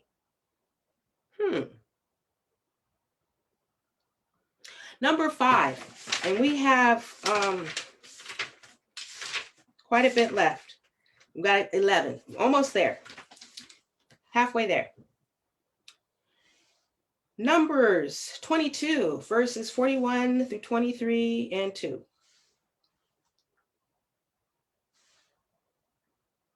Oh, no, verse 41 and then chapter 23 and verse 2.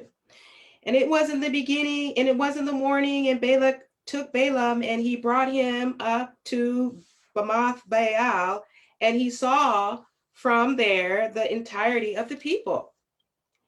And Balaam said to Balak, quote, build for me in this place 7 altars, and prepare for me in this place 7 bulls and 7 rams. And Balak did as, verse 2, and Balak did as Balaam had spoken, and Balak and Balaam offered bull and ram on the altar. 5b, Numbers 23:14. And he brought him to the field of the scouts to the summit of the Pisgah, and he built 7 altars, and he sacrificed bull and ram on the altar. Numbers 23, chapter 23, verses 28 through 30. And Balak took Balaam to the summit of Peor, which looks out over the face of the wasteland. 29. And Balaam said to Balak, build for me in this place 7 altars, and prepare for me in this place 7 bulls and 7 rams. Verse 30. And Balak did as Balaam had said, and he offered bull and ram on the altar. Each of Balaam's first 3 oracles is preceded by sacrifices, which are apparently necessary before the divine word may be received. This is interesting. We talked about sacrifices in when we were reading Revolution, and our reader, Brother Bryant, brought up the significance of sacrifice in ascending, and how, you know, Jesus Christ, he presented, he was sacrificed. He was a sacrifice. And after he was sacrificed, he ascended into heaven.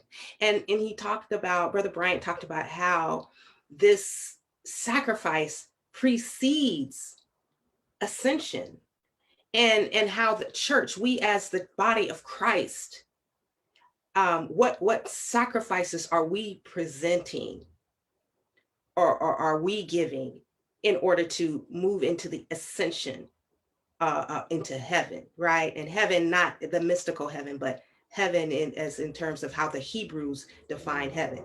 I mean, it was deep the way he brought it out, and so this is interesting how Professor Rendsburg also makes this observation when he says that in terms of how each of Balaam's first 3 oracles is preceded by sacrifices, which apparently are necessary before the divine word may be received.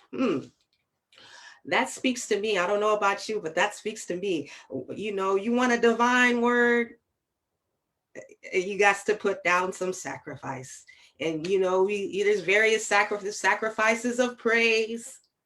You know, there's the presenting your body as a living sacrifices. I mean, what kind of sacrifices are we presenting to receive the divine word? Wow. The repeated scenes create yet another opportunity for the author of his composition to display his talent for variant phraseology. The first step, I'm on page 62. The first step in each scene is for Balak to take Balaam to the indicated place. 5a is Numbers 22, 41, and 23 and 2 reads, and it was in the morning, and Balak took Balaam. The only time that time of a day is indicated. 5b, Numbers 23 and 14, utilizes only one word. And he brought him, with pronouns used for both subject and object. And then 5c, Numbers 23 and 28 through 30, rehearses the phrase used in the first iteration. And Balak, quote, and Balak took Balaam, though, as noted above, without the mention of mourning. The second step in each scene is Balaam's instructions to Balak to build for him 7 altars on the spot and to prepare 7 bulls and 7 rams. Strikingly, 5a and 5c use precisely the same language, a point that stands in stark contrast to the total omission of any such instructions in 5b. The third step is for Balak to carry out Balaam's instructions, even when they are not explicitly stated, as in 5b. Thus in 5a, we read, and Balak, quote, and Balak did as Balaam had spoken, followed by, and Balak, page 63, and Balaam offered bull and ram on the altar. The wording in 5c reveals several slight changes. In the opening phrase, and Balak did as Balaam said, quote, we note the shift from the verb speak to the verb say. There it is again, speak to the verb say. While in the second phrase, and he offered bull and ram on the altar, the unexpressed subject informs us that Balak alone performed the sacrifices. Since the second step was elided in 5b, that is, there were no instructions conveyed by Balaam to Balak, for the third step in 5b, a more overt description is necessary. We read accordingly, and he built 7 altars instead of, and Balak did as Balaam had spoken, said, after which the text states, and he sacrificed bull and ram on the altar, exactly as occurs in 5c, though I present these 2 identical passages in reverse order. In general, as can be seen by even a quick glance at the verses presented above, the second incident is told in a minimalist style, as indicated by the one-word phrase, and he brought him, and the lack of any instructions from Balaam to Balak. The entire scene accordingly is narrated in single verse. Number 6, God encounters Balaam. And Balaam said to Balak, position yourself over your offering and let me go. Perhaps Yahweh will encounter me to greet me, and some word he will show me, and I will tell you. And he went to the heights. And God encountered Balaam, and he said to him, the 7 altars I have arranged, and I offered bull and ram on the altar. And Yahweh put the word in the mouth of Balaam, and he said, return unto Balak, and thus you should speak. And he returned unto him, and behold, he was positioned, and his offering, he and all the officers of Moab. Numbers 23, verses 15 through 17. 6b. And he said to Balak, position yourself here over your offering, and I will be encountered here. 16.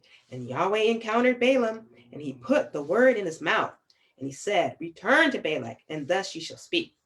And 17. And he came to him, and behold, him positioned over his offering, and the officers of Moab with him. And Balak said to him, what did Yahweh speak? The 2 scenes in this section, 6a and 6b, follow immediately upon the 2 scenes presented above, 5a and 5b. Remarkably, while in the previous section, we also needed to treat a third incident, 5c. No parallel third incident, a theoretical 6c followed upon 5c, already an indication of major variation. Our task then is to compare. Here we are entering into the realm of analysis and science, right? Critical analysis. Compare 6a and 6b. That's comparing what? 6a is Numbers 23, verses 3 through 6, with Numbers 23, verses 15 through 17, in order to reveal the more subtle distinctions in phraseology. The former begins with, and Balaam said to Balak, while the latter commences, and he said to Balak, omitting the express nominal subject and employing a different preposition. Wow, I mean, this is some great analysis. I love this. Are you getting, I'm getting it a little bit. I mean, it's a bit tedious, but you know, let's keep reading. And you know what, when we're doing this type of reading, this type of analysis, you know, when we're reading a scholar who does analysis,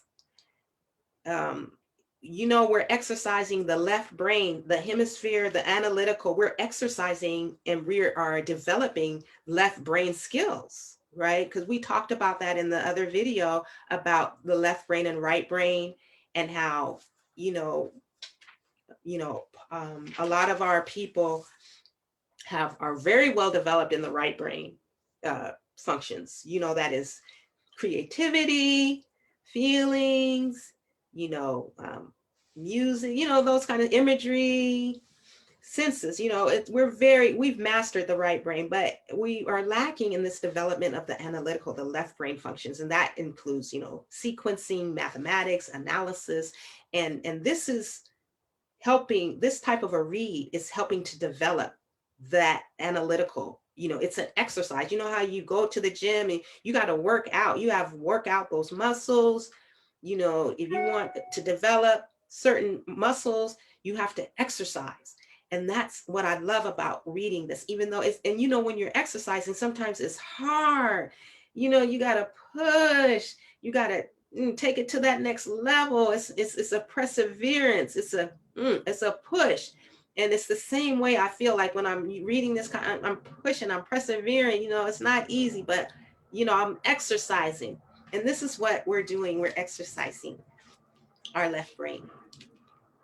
In 6a, Balaam's words to Balak are as follows. Position yourself. I'm on page 65.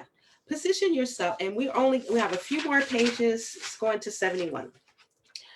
In 6a, which is Numbers chapter 23, verses 3 through 6, Balaam's words to Balak are as follows. Position yourself over your offering and let me go.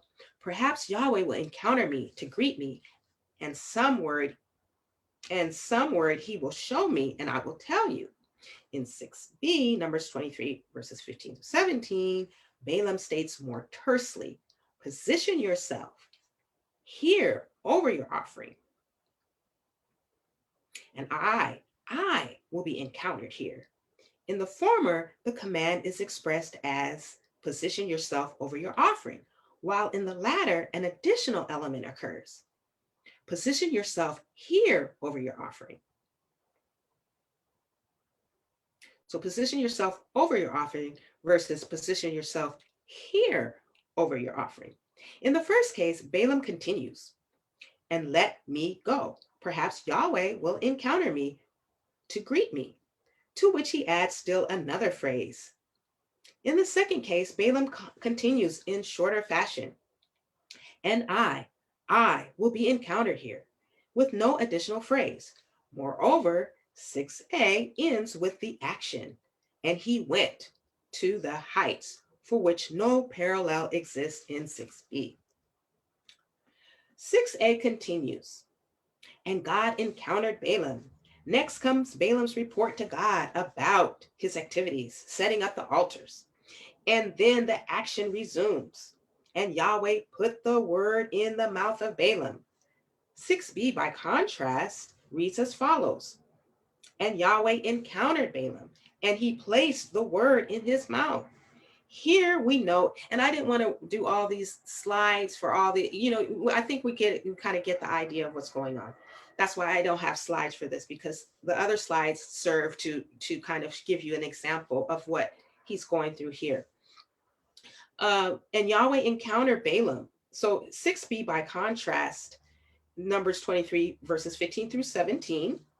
And Yahweh encountered Balaam, and he placed the word in his mouth. Here we note the use of Yahweh instead of God. The omission of any report by Balaam to God concerning his activities, and the use of, quote, in his mouth, replacing the earlier, quote, in the mouth of Balaam. These parallel lines then converge with the verbatim phrase, and he said, return unto Balak, and thus ye shall speak. The last paragraph on page 65. The scenes conclude with Balaam's returning to Balak to report God's words. 6a uses the expression, and he returned unto him, while 6b prefers a different verb.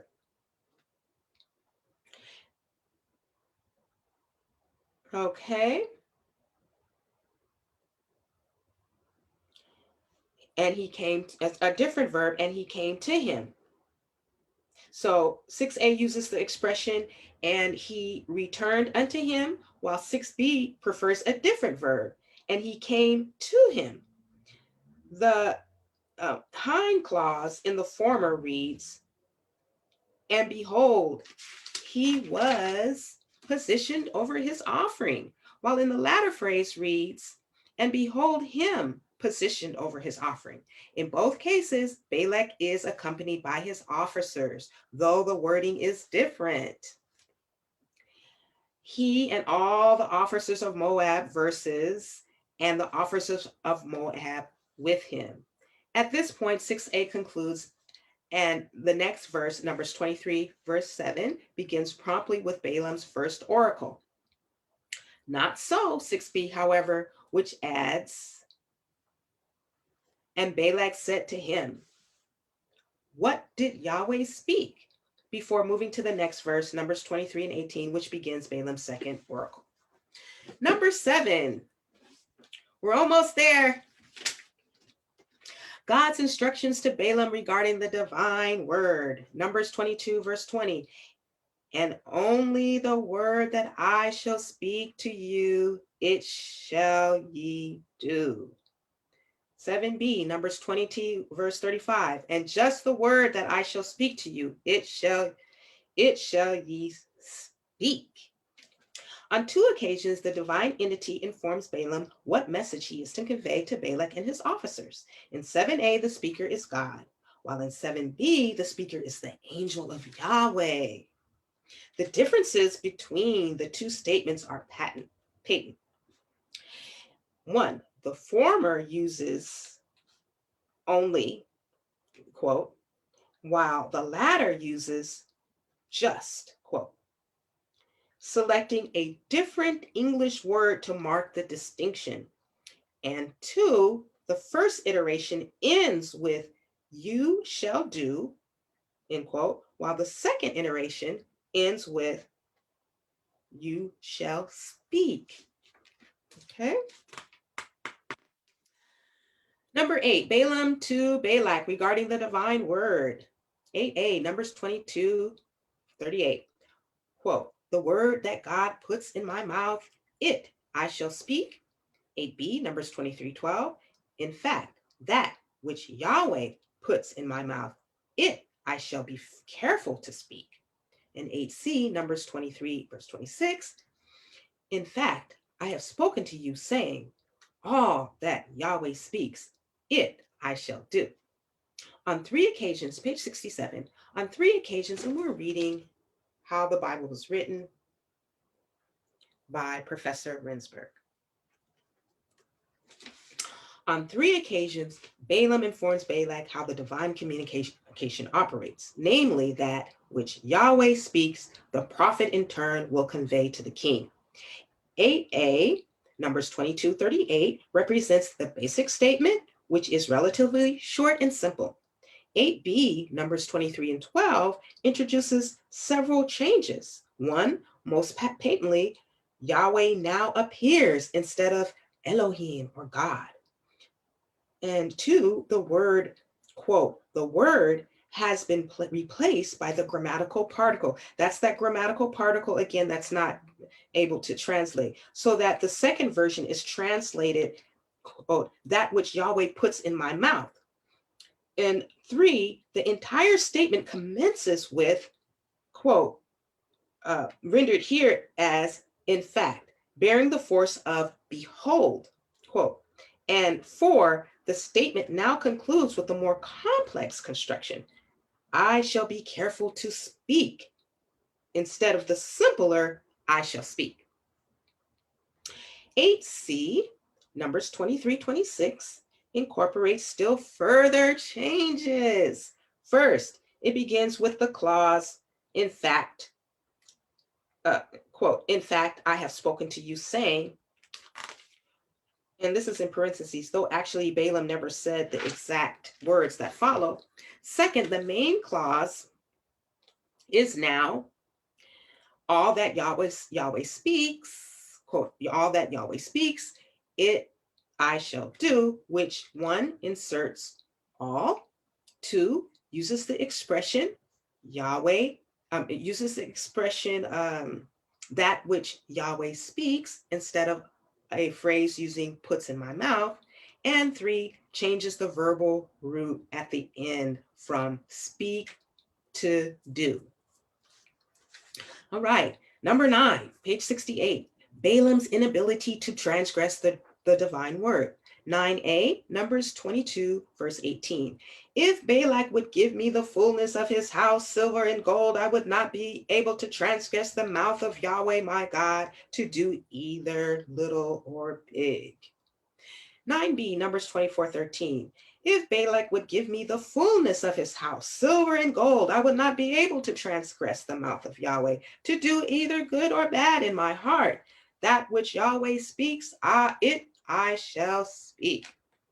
9a, Numbers 22 and 18 occurs near the beginning of the Balaam narrative and comprises the message that the prophet conveys to Balak's emissaries.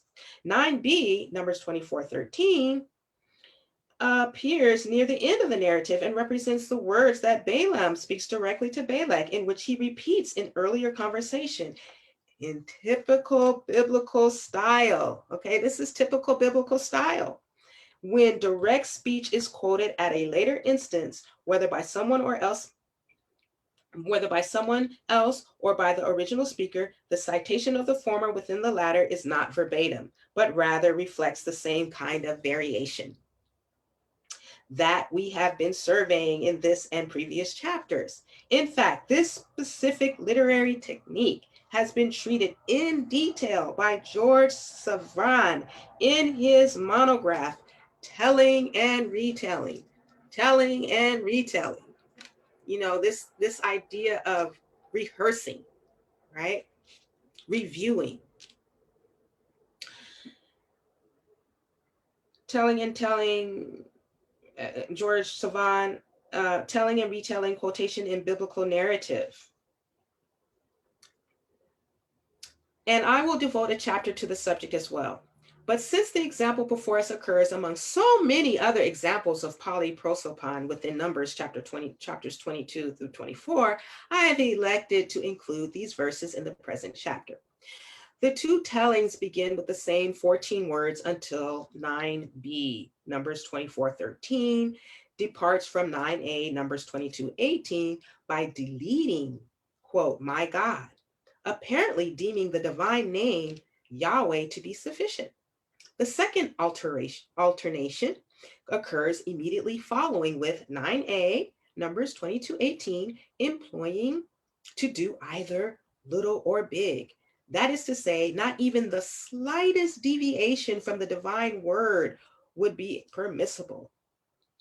Whereas 9b, Numbers 24:13, uses to do, I quote, to do either good or bad in my heart, end quote. The second iteration selects a different merism with the same overall connotation and then adds the word, quote, in my heart, literally from my heart, for good measure. Finally, Balaam adjoins an additional line, one that resonates with lines surveyed in the previous section. Though the closest match is Numbers 23 and 26, we may accordingly contrast these two passages. 8c, Numbers 23:26, all that Yahweh speaks, it I shall do. 9b, Numbers 24:13, that which Yahweh speaks, it I shall speak. The latter passage deletes all and changes the final verbal root from do to speak.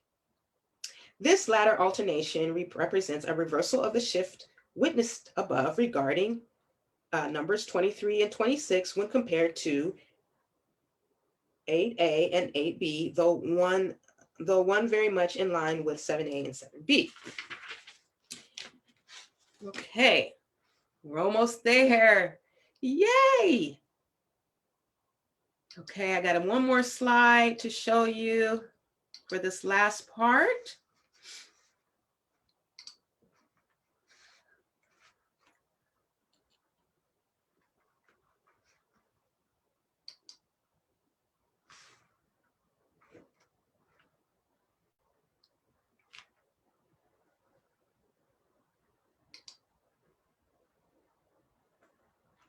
Okay. Number 7. Yes, this is all very complicated and very difficult for even the most attentive reader, listener to follow. And yet, such are the workings of.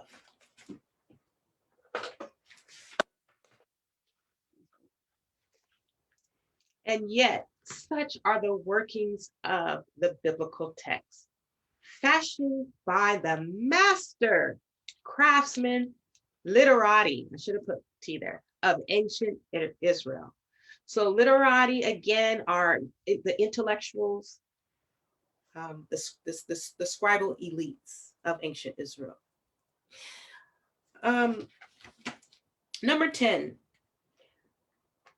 or geniuses. Balak's words to Balaam, 10a, Numbers 23, verse 11.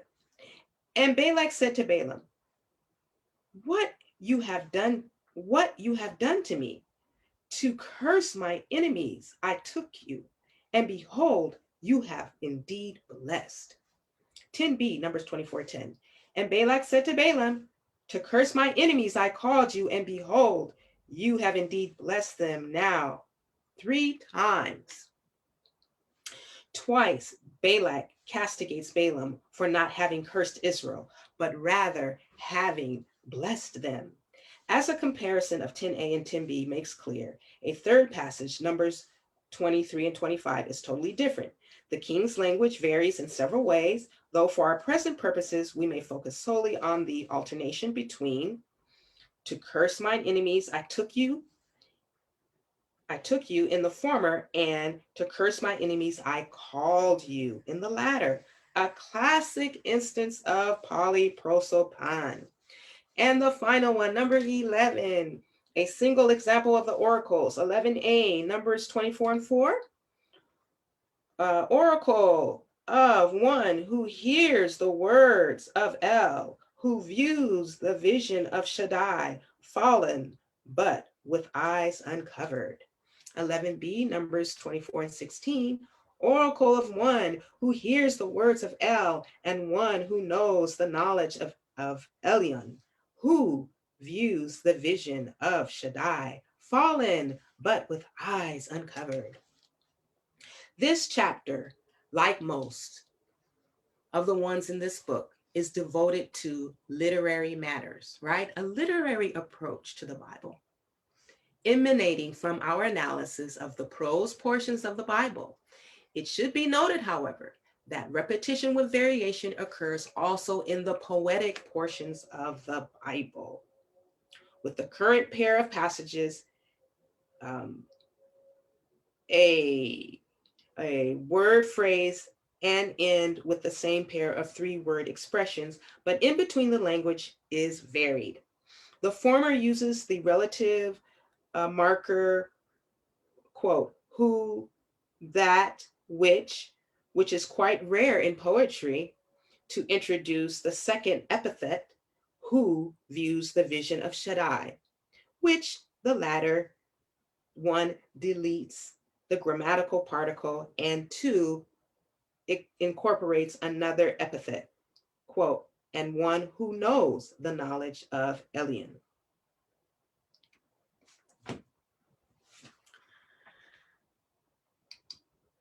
So that concludes chapters 2, 3, and 4. And next Sunday, God willing, we will continue our reading of How the Bible is Written by Professor Rendsburg. And we will go into an introduction to alliteration and alliteration in the book of Genesis. And we'll only do chapter 5. It's quite a bit, pages 72 to 99, almost 30 pages. So that concludes our reading for this evening. And I hope that you were able to pick up where we're going with this. It's about style. It's about analysis. It's about not just understanding the theological insights and the moral lessons that we learn, we take away from reading the Hebrew Bible, but it's also understanding being able to analyze the manner in which, as Professor Rendsburg states, the manner in which language is used to communicate truth. Well, that's all I have. If you have any comments or you have any questions or anything you want to add to this discussion, please post them on the Facebook page. I'd be more than happy to engage with you and let me know what you think. How are you feeling about the read? And let me know some of the other insights and things that you're learning as we go through this work, this scholarly work. Until next time, peace and blessings to all who love the truth and earnestly contend for the faith that was once delivered unto the saints. Thanks again. See you next time. Bye.